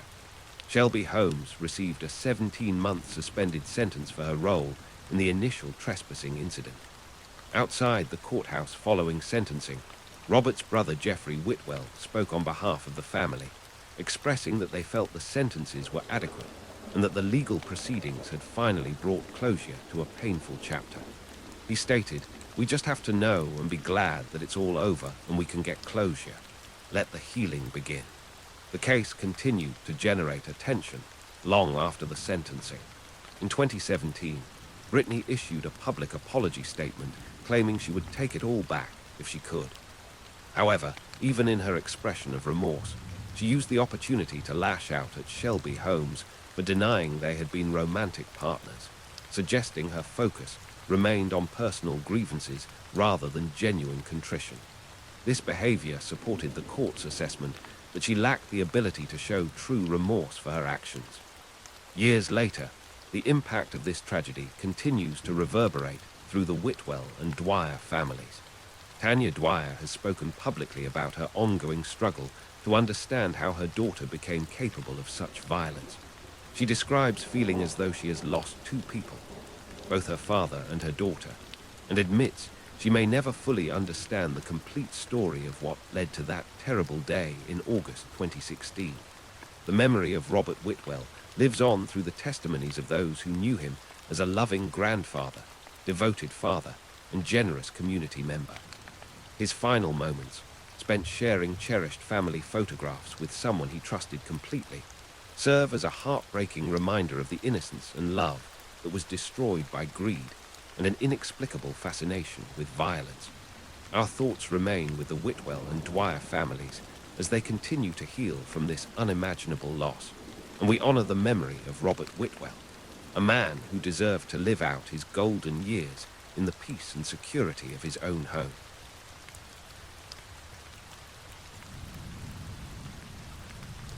She said, "I forgive everyone," then vanished that night. On a quiet February evening in 2015, 15-year-old Eden Jade Westbrook left her family home in St. Helens, Tasmania, after a disagreement over her mobile phone. By the next morning, she would be found no longer alive in Fisherman's Memorial Park, visible to anyone driving along the main road into town. What followed was nearly a decade of questions, investigations, and a family's unwavering belief that their daughter's story deserved more answers than they received. Eden Jade Westbrook was born on August 11, 1999, in Lismore, New South Wales, but her family eventually settled in the small coastal town of St. Helens, Tasmania. She lived with her parents, Jason and Amanda Westbrook, alongside 3 siblings who remained at home. Her elder sister, identified only as A, younger sister B, and younger brother C. 3 other older siblings had already moved out of the family home. At the time of her passing, Eden was a Year 10 student at St. Helens District High School, where her academic records showed she was a good student who consistently performed well in most subjects. Those who knew Eden described her as a sensitive person who genuinely cared about others. However, beneath this caring exterior, Eden had been struggling with what family and friends characterized as depression, though no formal diagnosis had ever been made. Her parents had grown increasingly concerned about their daughter's mental state and had arranged medical appointments for her, but Eden refused to attend these sessions. The signs of Eden's inner turmoil had been present for some time before that February night. Eden had a documented history of self-harm and previous attempts to end her life. Her father, Jason Westbrook, later revealed in his affidavit that approximately 6 months before Eden's passing, she had written a note expressing her intent to end her life. In this note, Eden expressed anger about various aspects of her life, including issues with her community and school. The situation became even more concerning in the weeks leading up to her passing. About 1 month before February 17, 2015, Eden sent a message to a close friend stating that she had decided to end her life in March if she did not feel better by that time. Even more telling was what Amanda Westbrook observed in the 3 days before Eden passed away. Her daughter told her that she had forgiven everyone and everything. This expression of resignation would later be interpreted by investigators as potentially signaling Eden's intention to imminently end her life. Eden's mother, Amanda, consistently maintained that bullying at St. Helens District High School had contributed significantly to her daughter's death. This concern prompted investigating officers to spend considerable time and effort examining this possibility. They obtained affidavits from the school principal and key teachers, conducted numerous additional inquiries with other school staff, and spoke with Eden's friends and associates. The investigators also received complete copies of Eden's school records to thoroughly examine any evidence of bullying. Despite these extensive inquiries, investigators found no specific evidence to suggest that Eden had been the victim of targeted or sustained bullying from any particular person or group. Amanda Westbrook provided copies of text messages and Facebook messages from members of the public that she believed supported the occurrence of bullying at the high school, but these allegations did not provide relevant evidence for the investigation. However, investigators did accept evidence from family members and a friend that Eden had made complaints about school, stating that she did not enjoy it and that she was being teased. Unfortunately, there was no available evidence regarding the specific nature of this teasing or the identities of those involved. The investigation also revealed troubling details about Eden's internet activity in the period before her passing. Her school internet history showed that she had been visiting websites related to pregnancy, unsafe relationships, depression, self-harm, family problems, and substance use. This online behavior painted a picture of a teenager grappling with multiple concerns and seeking information about various troubling topics. The events of February 17, 2015 began like many other evenings in the Westbrook household. At around 8:30 p.m., Eden was at home with her parents and siblings when a disagreement arose over her use of her mobile telephone. The dispute resulted in her parents taking her phone away, a decision that left Eden visibly upset. Rather than continuing the argument inside, Eden went outside to sit in a vehicle to calm down. Her elder sister, identified as A in court documents, followed Eden outside and sat with her for a short period. When the sister returned inside, she informed Jason Westbrook that Eden was angry and upset about the situation. Rather than forcing an immediate resolution, Eden's parents advised their daughter to give Eden some space to cool down, hoping the situation would resolve itself once emotions had settled. At approximately 8:45 p.m., Eden's sister went back outside to check on her. To her alarm, she discovered that Eden was no longer in the vehicle. The sister immediately searched the family property, but could not locate Eden anywhere.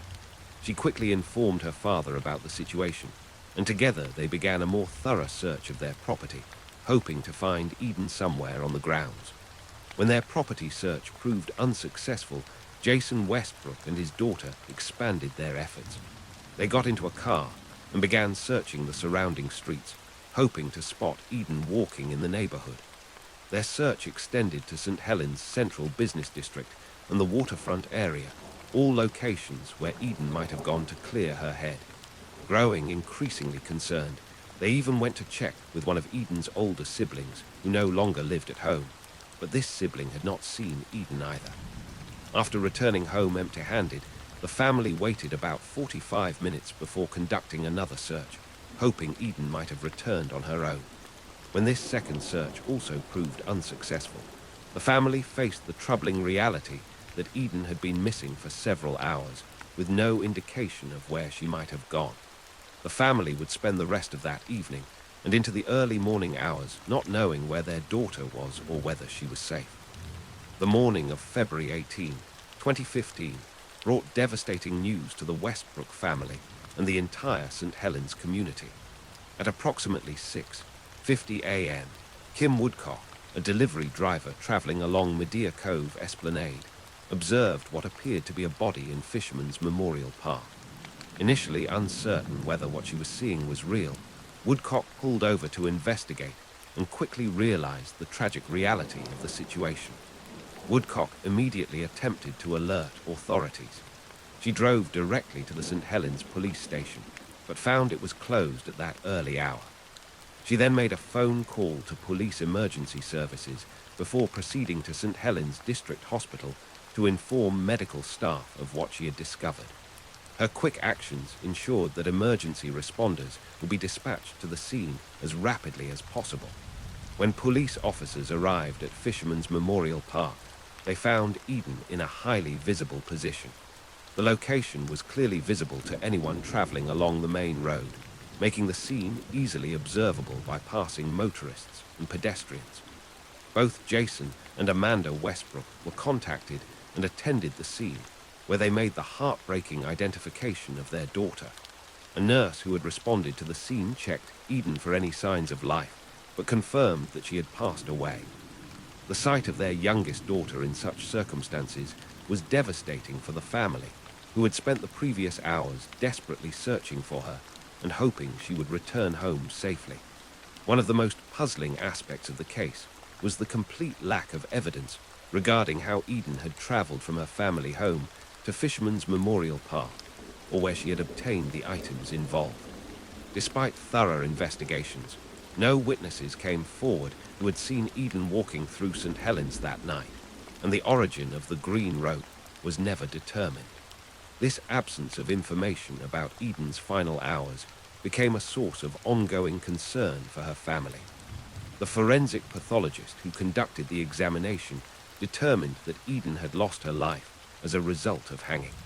The examination found no signs of trauma that would suggest any other person had been involved in her passing, and all evidence pointed to the action being taken voluntarily with the intention of ending her life.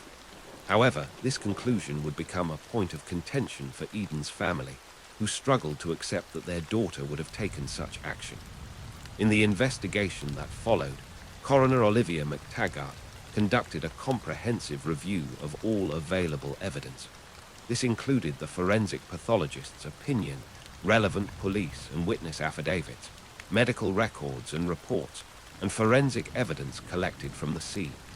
The investigation was led by Constable Clinton Porter and overseen by Senior Sergeant Justin Bidgood, with additional oversight provided by Senior Sergeant Paul Reynolds of the Launceston Coroner's Office. Despite the thorough nature of the investigation, Eden's parents, Jason and Amanda Westbrook, expressed concerns about various aspects of how the case was handled. They raised questions about the police response, the investigation methods, and specific details about the timeline of events. However, after careful consideration of these concerns, Coroner McTaggart concluded that the investigation had been conducted competently, and that all available evidence that could reasonably assist in determining the circumstances of Eden's passing had been obtained. Among the evidence presented during the investigation were witness statements from several individuals who had discovered Eden's body or arrived at the scene shortly afterward. Siobhan Marie Mead, a registered nurse at St. Helens District Hospital, was one of the first responders. She had been alerted to the situation when Kim Woodcock arrived at the hospital, and Mead immediately went to the scene with a colleague to check if there was anything they could do to help. Upon realizing the gravity of the situation, Mead went to the police house and informed Constable Tom Gordon of what had happened. The investigation also included statements from Robert and Daniel Rigby, father and son who were friends of the Westbrook family. They had been aware that Eden was missing and were driving into St. Helens Township when they observed police on the side of the road opposite Memorial Park at approximately 6:55 a.m. on February 18. Upon seeing the scene, Robert Rigby made the difficult decision to go directly to the Westbrook home to inform them of what they had witnessed. Throughout the investigation and in the years that followed, Amanda Westbrook maintained her belief that bullying at school had played a significant role in Eden's final decision. She consistently argued that her daughter had been subjected to treatment at St. Helens District High School that contributed to her emotional distress. However, despite extensive interviews with school staff, students, and Eden's associates, investigators could not find concrete evidence to support claims of systematic or targeted bullying. The case took on additional complexity when Eden's family raised concerns about specific aspects of the police investigation. They questioned whether all potential witnesses had been properly interviewed, whether CCTV footage had been thoroughly examined, and whether the timeline of events had been accurately established. These concerns led to requests for the investigation to be reopened and the findings to be re-examined. In August 2020, Jason and Amanda Westbrook made a formal application under Section 58 of the Coroner's Act, 1995, to have the investigation into their daughter's passing reopened and the findings re-examined. Their application argued that the investigation had not been sufficiently thorough, that new factual evidence affecting the findings had come to light, and that there were other compelling reasons to reopen the case. The application detailed specific concerns about the investigation, including claims that a police officer had advised the Westbrooks that Eden had been seen alive at 2:00 a.m. on February 18, 2015, under skate park cameras with an unknown older female. The family argued that this potential sighting had not been properly investigated and that key witnesses had not been interviewed. They also raised questions about missing evidence and inconsistencies in the timeline of events. Chief Magistrate Catherine Jeason carefully considered all matters raised in the application and provided detailed reasons for her decision on April 1, 2022. After thorough review, she determined that the investigation would not be reopened. The Chief Magistrate found that the concerns raised did not amount to evidence that the investigation had been insufficiently thorough or compromised by evidentiary or procedural irregularities. Regarding the claim about Eden being seen with an unknown older female, the Chief Magistrate noted that Inspector Darren Hopkins, who had reviewed the matter, indicated that CCTV footage from the skate park had been checked and viewed, with no evidence depicting Eden or Eden in the company of an older female. The investigation had also looked into reports of a young female crying in the area, but determined that the description was completely different from Eden. and the female in question had indicated she had no contact with Eden.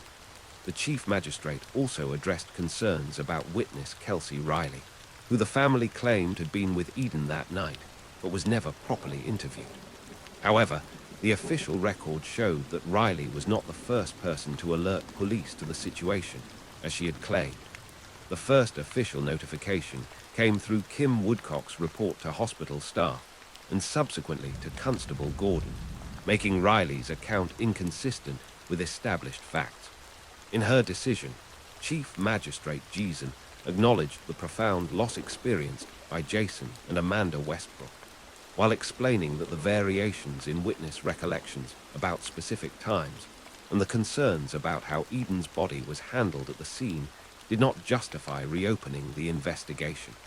She determined that these issues, while understandably important to the family, did not impact the fundamental findings about the circumstances of Eden's passing. The case has continued to generate public attention and discussion, particularly through podcast coverage that has examined various aspects of the investigation and the family's ongoing questions. The story has resonated with many people who sympathize with a family's desire for answers and their struggle to understand how their daughter came to be in such a desperate situation. Throughout this long and painful process, Eden's family has demonstrated remarkable persistence in seeking what they believe would be justice for their daughter. Her siblings, including Sky and Dante, have continued to speak publicly about their sister's case, maintaining that more should be done to uncover the complete truth about what happened that February night. Even as recently as 2025, 10 years after Eden's passing, family members have held vigils and continue to call for further investigation into the circumstances of her loss of life. The Eden Westbrook case represents the heartbreaking reality of youth mental health struggles and the devastating impact when a young person sees no other solution to end their emotional pain. While official investigations concluded that Eden voluntarily ended her life due to overwhelming distress, her family's continued advocacy reflects their deep love for their daughter and their belief that all questions about her final hours deserve answers. Our hearts go out to Jason and Amanda Westbrook, to Eden's siblings, and to all who loved this sensitive young woman whose life ended far too soon. Eden Jade Westbrook was just 15 years old when she lost her battle with the overwhelming emotions that no child should have to face alone, and her memory continues to remind us of the critical importance of supporting young people who are struggling with mental health challenges.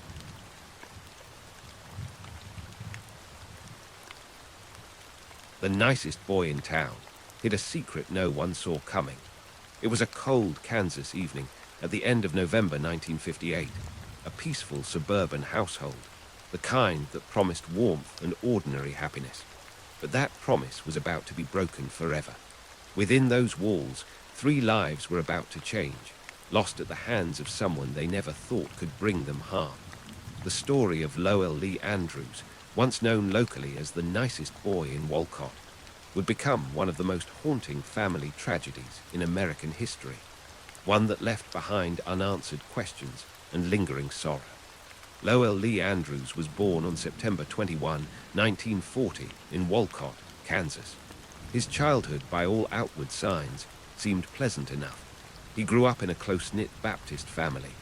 His father, William, his mother, Opal, and his older sister, Jenny Marie. The Andrews home was set on the edge of town, surrounded by open fields, a place where family roots ran deep and neighbors often exchanged greetings over white fences.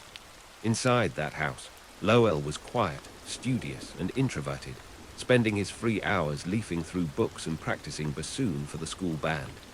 To most, he was a typical small-town boy, polite, withdrawn, and gentle. But behind that soft-spoken exterior was a restless, shifting mind. Family life was orderly, if somewhat reserved. William Andrews, Lowell's father, was seen as a fair but slightly distant man. He worked hard, managed the family's affairs, and rarely displayed strong emotion. Opal, his mother, was patient and kind, keeping the home running smoothly through routines and Sunday suppers. Jenny Marie, 20 and away studying in Oklahoma, was lively and quick-witted, occasionally teasing her younger brother, but showing genuine care for him. There was little sign of conflict, no reports of separation or custody disputes. Yet Lowell seemed to drift apart, living in his own quiet world of books, science, and fantasy, invisible cracks forming in the foundation of a seemingly normal family life. Lowell excelled academically, maintaining high grades through high school and into his second year at the University of Kansas. By the fall of 1958, he was a biology major, often lost in thought on campus, known more for his solitary habits than for close friendships. On this Thanksgiving break, both Lowell and Jenny Marie returned home. Their parents welcomed their children, hoping for a few lazy days together, a rare chance to reconnect. The house filled with the familiar patterns of conversation, television, and old routines. Lowell, as usual, seemed a little distant, spending time in his room reading Dostoevsky's The Brothers Karamazov, a novel heavy with themes of morality and family. November 28, 1958, began like any other holiday day. There was no family argument, no raised voices. After dinner, as darkness settled over the old farmhouse, the family gathered in the front room to watch television. Lowell slipped away to his bedroom without drawing attention, a routine that caused no alarm. But what happened next would leave investigators and the community grasping for answers for years to come. Without warning or any apparent provocation, Lowell armed himself. Quietly, he strapped on his .22 caliber Ruger revolver and carried his .22 caliber semi-automatic rifle. He walked to the threshold of the family's front room, flicked on the lights, and opened fire. Jenny Marie, sitting closest, was struck first. Both parents were hit soon after. Jenny and Opal lost their lives in the front room. William, seriously wounded, managed to move toward the kitchen, but Lowell followed him. Calmly and methodically, Lowell ended his father's struggle with additional gunfire, firing a total of 17 shots before stopping. The attack was swift and deliberate, disturbing in its precision and lack of emotion. What followed was not panic, but a calculated attempt to hide what had happened. Lowell opened a window in his room, removed a screen, and scattered the contents of dresser drawers and purses throughout the house, hoping the scene would look like a robbery gone wrong. With the home staged, he dismantled his weapons, placed them in the family car, and drove away, choosing the highway over the turnpike to avoid recognition. He crossed the Kansas River, stopped near the bridge, and hurled the disassembled firearms into the swift-running water, ensuring they would be hard to recover.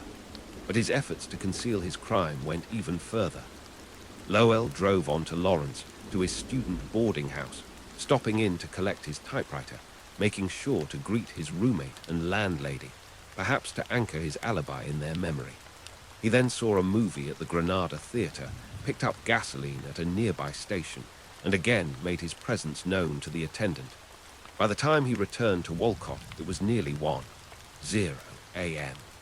He calmly called the Wyandotte County Sheriff's Office and reported that his family had been attacked. The authorities rushed to the scene, finding a young man waiting outside, composed and unemotional, guiding them toward the scene inside the home. Investigators quickly grew suspicious when Lowell expressed little interest in funeral arrangements. The county coroner, startled by his lack of affect, called the family's minister, the Reverend V.C. Dameron, asking him to support the young man through this supposed tragedy. Once at the sheriff's office, Dameron requested to speak privately with Lowell.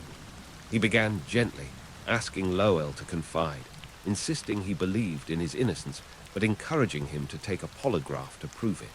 Faced with this gentle prodding and the quiet authority of a trusted family friend, Lowell confessed. "I did," he said simply. He then recounted the events with chilling clarity, offering his admission as though describing someone else's story, not his own. Lowell's confession stunned everyone. He admitted to plotting the attack over the previous summer, initially considering poisoning his family or setting fire to the house.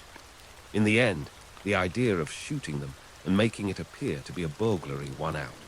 When asked about motive, he revealed that he hoped to inherit his family's property, land, insurance, and savings that would total a considerable sum.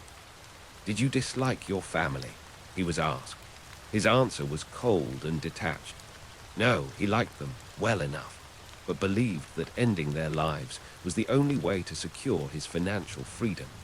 He described the acts without emotion, claiming neither regret nor satisfaction. Law enforcement formally charged Lowell Lee Andrews with 3 counts of first-degree murder. Given his confession, the case drew citywide and national attention, and concerns about Lowell's mental health quickly came to the forefront. His attorneys entered a plea of not guilty by reason of insanity, hoping that his emotional detachment and methodical planning would demonstrate diminished responsibility. Both prosecution and defense called numerous witnesses. Psychiatrists from the Menninger Clinic in Topeka evaluated Lowell, as did local mental health professionals hired by the state. 3 psychiatric experts ultimately examined him, and their conclusions would become central to the trial. Dr. Joseph Saturn testified for the defense, diagnosing Lowell with simple-type schizophrenia, a splitting of thought from feeling, a condition in which he fully understood the nature of his actions and the laws he was breaking, but lacked any emotional response to his own deeds. Despite these clinical insights, the prosecution argued that Lowell knew right from wrong and planned the crime carefully. His methodical preparation, the staging of a robbery, the construction of alibis, and calm confession demonstrated intent, not detachment alone. The state's experts concurred. While Lowell might lack affect, he was fully aware of the consequences of his acts and the prohibitions of society. Witnesses from his undergraduate life described him as reserved, sometimes emotionally distant, but capable, intelligent, and high-achieving. No one described open conflict with his family, nor signs of distress visible to friends or neighbors. Testimonies poured in from teachers, classmates, and townspeople who searched for meaning behind the tragedy. Some remembered Lowell as the quiet boy on the edge, kind, but separate from his peers. A few teachers recalled moments when he seemed isolated, but nothing suggested he struggled with rage or family discord.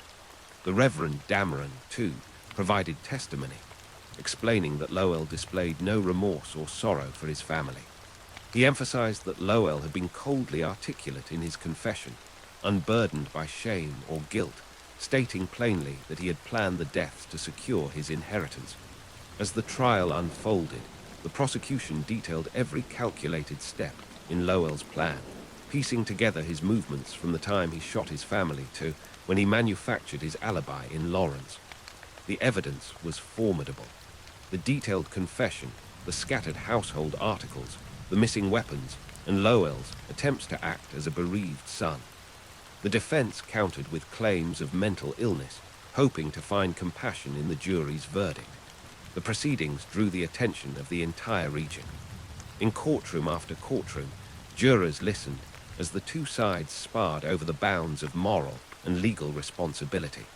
The judge instructed the jury according to the Mnaton rule, emphasizing that Kansas law required not just proof of mental illness, but proof that the illness rendered a defendant unaware of the nature or wrongness of his actions.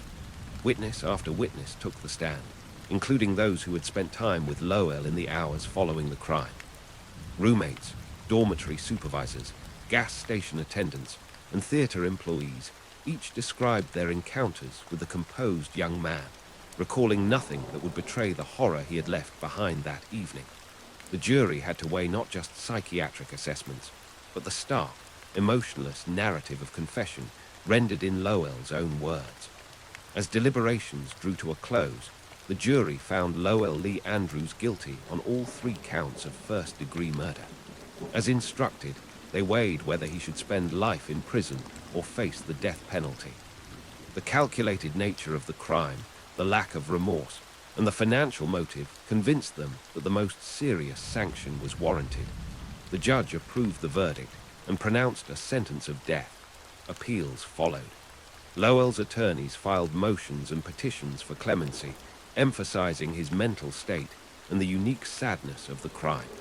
But the Kansas Supreme Court, and later the U.S. Supreme Court, upheld both the conviction and the sentence. Governor John Anderson, Jr., refused to commute the penalty. Throughout his years on death row, Lowell waited alongside other notorious prisoners, occasionally referenced by writers and journalists, including Truman Capote in Cold Blood, who described the inscrutable young man with a cold eloquence. As his execution date approached, Lowell received the traditional offer of a last meal. He requested and was served 2 fried chickens, mashed potatoes, green beans, and pie a la mode. Asked for final words, he declined to make any statement, a silence consistent with the impenetrable calm he showed throughout the legal process and his years behind bars. On the last day of November 1962, Lowell Lee Andrews was executed at the Kansas State Penitentiary in Lansing. He was just 22. The community quietly mourned, but the sorrow stretched far beyond headlines, reaching classmates, neighbors, and all who had followed the trial. William, Opal, and Jenny Marie Andrews, described in life as hardworking, kind, and gentle, left a legacy of goodness, remembered by those who cherished them. Their loss was incomprehensible, a hole in the fabric of small-town life that would never fully heal. The Andrews case stands as a wrenching reminder of the hidden turbulence that may exist within a quiet home. It left investigators, doctors, and neighbors with more questions than answers, about motive, about sanity, and about the burdens that sometimes go unseen. In the decades since, the tragedy has been recounted not only as a horrifying crime, but as a profound human sorrow, a lesson in vigilance and compassion. May the memories of William, Opal, and Jenny Marie Andrews remain a source of strength to those who knew them. May their story inspire a greater understanding of the quiet struggles that sometimes lie beneath the surface of ordinary lives. And may all touched by this tragedy find solace in the kindness of community and the hope that such sorrow might never be repeated.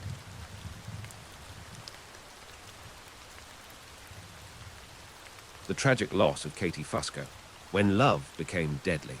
Katie Rose Fusco was just 18 years old when she made a decision that would ultimately cost her everything. Born Denise Pladdle on January 29, 1998, she had been given a chance at life when she was just 8 months old. Her birth mother, Alyssa Garcia, had made the heart-wrenching choice to place her for adoption after witnessing troubling behavior from her biological father, Stephen Pladdle. What began as a rescue would later become a tragedy that shocked the nation and left 3 innocent lives lost due to the actions of one man consumed by unthinkable desires. The story began in 1995 when 20-year-old Stephen Walter Pladdle met 15-year-old Alyssa Garcia over the internet. Stephen traveled to San Antonio, Texas, where he began a relationship with the vulnerable teenager, eventually convincing her to leave with him to New York. At just 16, Alyssa became pregnant, and their daughter was born in January 1998. But the joy of new life was quickly overshadowed by Stephen's disturbing behavior toward the infant. Alyssa would later describe how Stephen would pinch the baby hard enough to leave marks. In one alarming incident, he even placed the helpless child inside a cooler, nearly cutting off her airflow. Alyssa recalled Stephen's chilling attitude. He wanted to be rid of her. He didn't like the crying. Fearing for her daughter's safety and recognizing that Stephen posed a genuine threat to the child, Alyssa made the difficult decision to give her baby up for adoption when she was just 8 months old. It was so hard to give her up, Alyssa later said, but I had to because I wanted her to live and be happy. The baby found a loving home with Anthony and Kelly Fusco, a caring couple from Dover, New York, about 80 miles north of New York City. Anthony, affectionately known as Tony, was a former United States Coast Guard member who had risen to Chief Petty Officer during his career and was working as a correctional officer at the Federal Correctional Institution in Danbury. Together with Kelly, they renamed their adopted daughter Katie and gave her the stable, nurturing environment that had been denied to her in her earliest months. Katie flourished in her new home, developing into a bright and talented young woman who brought joy to everyone around her. Her uncle, Carey Good, affectionately nicknamed her Pac-Man because she was always eating. and she became known for her love of animals, even becoming a vegetarian because of her compassion for all creatures. She had a particular fondness for rescuing stray cats and spent hours caring for them. At Dover High School, Katie was recognized as an aspiring artist who was famous for creating comic strips that entertained her classmates. She was also a talented drummer and was actively involved in her school's cheerleading team. Her artistic abilities were remarkable, and she once completed an entire portfolio depicting the struggles women faced throughout American history. Katie even demonstrated leadership qualities by organizing a group of female students to petition the Dover Board of Education about what they perceived as unfair dress code policies. Katie wrote about her passion for art in her online blog, revealing the depth of her creative spirit. A pen and something to draw on became a safe place for me. Ink became my weapon against rules and regulations. To be short, for me, a life without art is no life at all. She had dreams of attending Dutchess Community College to study digital advertising, planning to combine her artistic talents with modern marketing techniques. Her adoptive parents, Tony and Kelly, were incredibly proud of the young woman she had become and supported her ambitions wholeheartedly. However, Katie had always known she was adopted, and when she turned 18 in January 2016, curiosity about her biological origins led her to search for her birth parents through social media. Her search proved successful, and she was able to locate Stephen and Alyssa Pladdle, who were still together and living in Henrico County, Virginia, with their 2 other children. The Pladdles were thrilled to be reunited with their biological daughter and welcomed the opportunity to rebuild the relationship that had been severed nearly 2 decades earlier. For Katie, meeting her birth parents represented an exciting chapter in her life, a chance to understand where she came from and to form new family bonds. Instead of starting college in August 2016, as she had planned, Katie made the momentous decision to move in with her biological parents in Virginia. Tony and Kelly Fusco were naturally apprehensive about this major change in their daughter's life, but they respected Katie's right to make her own choices as an adult and offered their full support. They believed that at 18, she was mature enough to navigate this complex family reunion and trusted that she would make good decisions for herself. What they couldn't have known was that Stephen Pladdle was not the stable father figure Katie hoped to find. The Pladdle household was already troubled when Katie arrived.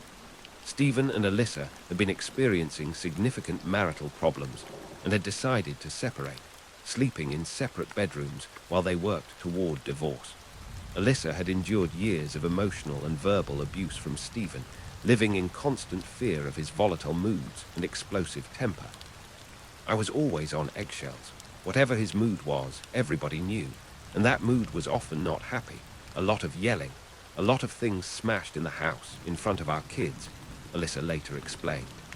She had also privately told Katie about Stephen's history of mistreating her as a baby and explained that the adoption had been necessary for Katie's safety. Troublingly, Katie didn't seem concerned by this revelation about her early experiences. Shortly after Katie moved in, Stephen's behavior began to change in disturbing ways. He suddenly started dressing differently, trading his usual clothing for skinny jeans and form-fitting shirts that seemed designed to appeal to someone much younger. He shaved off his beard and began growing his hair longer, creating a completely different appearance. Most alarmingly, about 6 weeks after Katie's arrival, Stephen began sleeping on the floor in her bedroom. When Alyssa confronted him about this inappropriate behavior after it happened a second time, Stephen became defensive and angry, telling her it was none of her business before storming out of the house with Katie.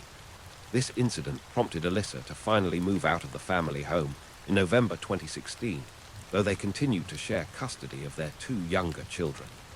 The truth about what was happening between Stephen and Katie remained hidden until May 2017, when Alyssa made a devastating discovery while reading one of her children's journals.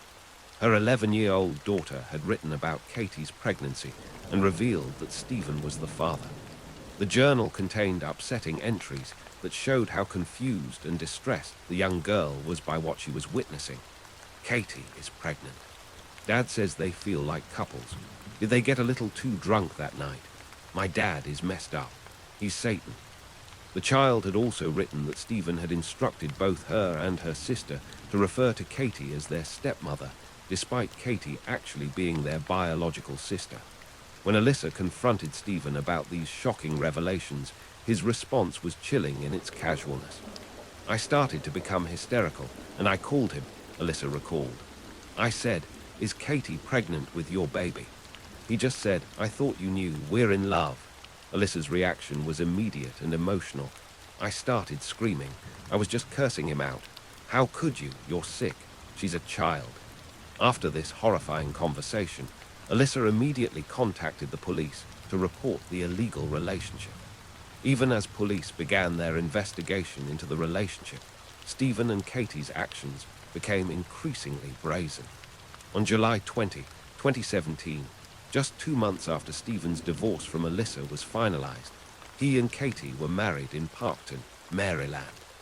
They falsified their marriage application, claiming they were unrelated in order to obtain the legal document. The wedding was attended by both Stephen's mother and Katie's adoptive parents, Tony and Kelly Fusco, who had reluctantly decided to support Katie despite their deep concerns about the situation.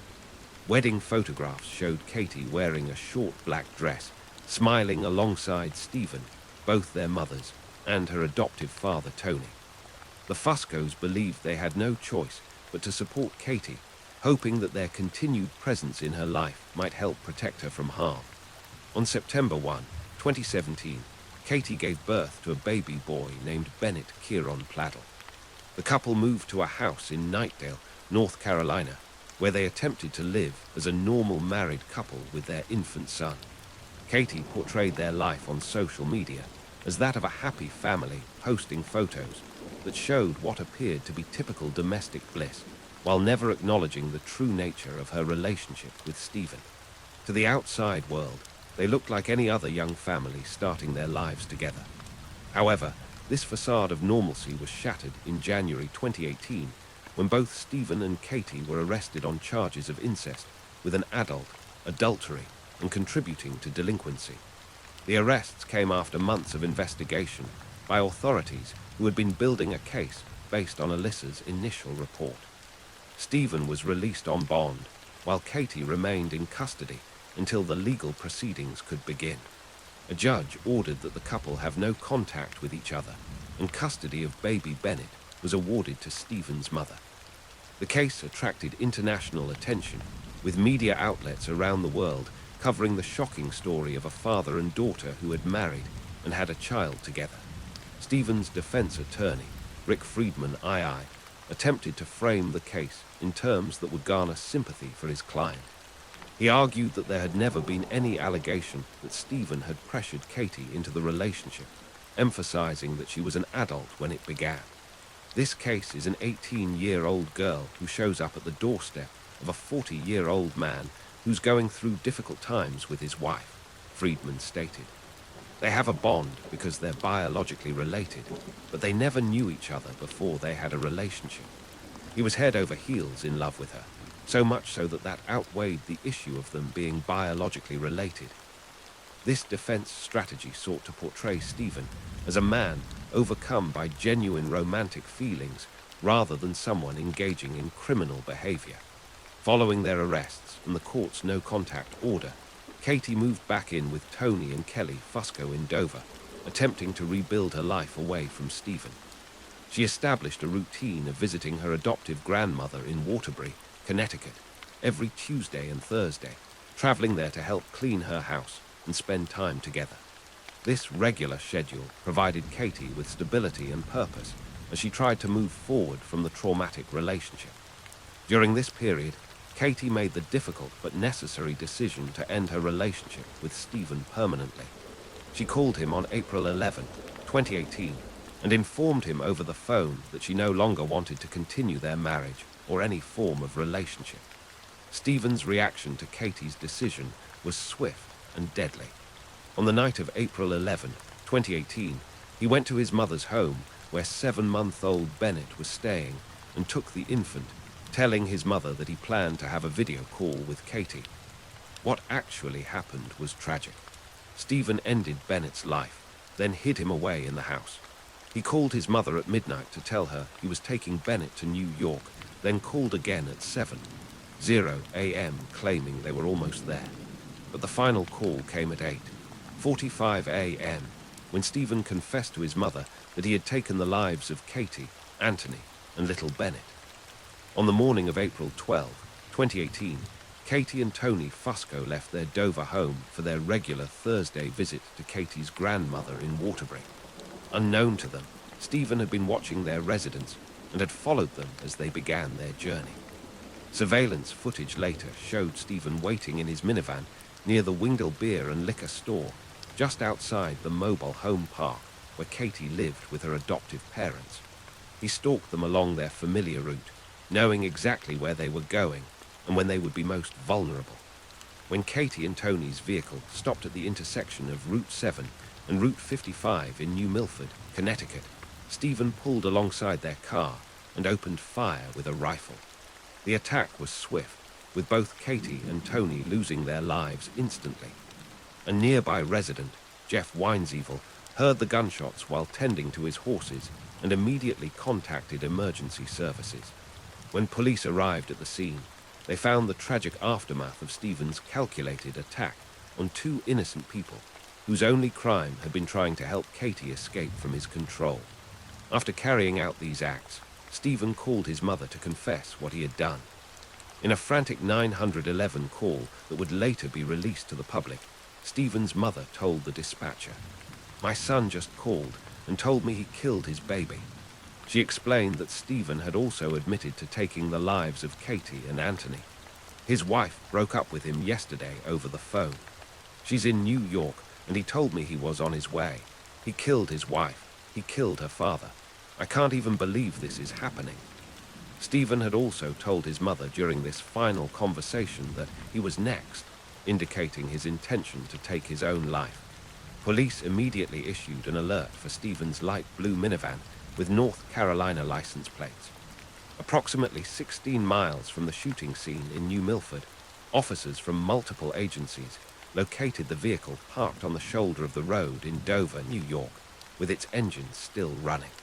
When they surrounded the van and looked inside, they discovered that Stephen had ended his own life with a self-inflicted gunshot wound. Meanwhile, back in North Carolina, police conducted a welfare check at Stephen's residence and made the heartbreaking discovery of baby Bennett's remains, confirming the tragic end of 3 innocent lives. In the aftermath of this tragedy, questions arose about the judicial system's handling of Stephen's case and whether more could have been done to prevent these deaths.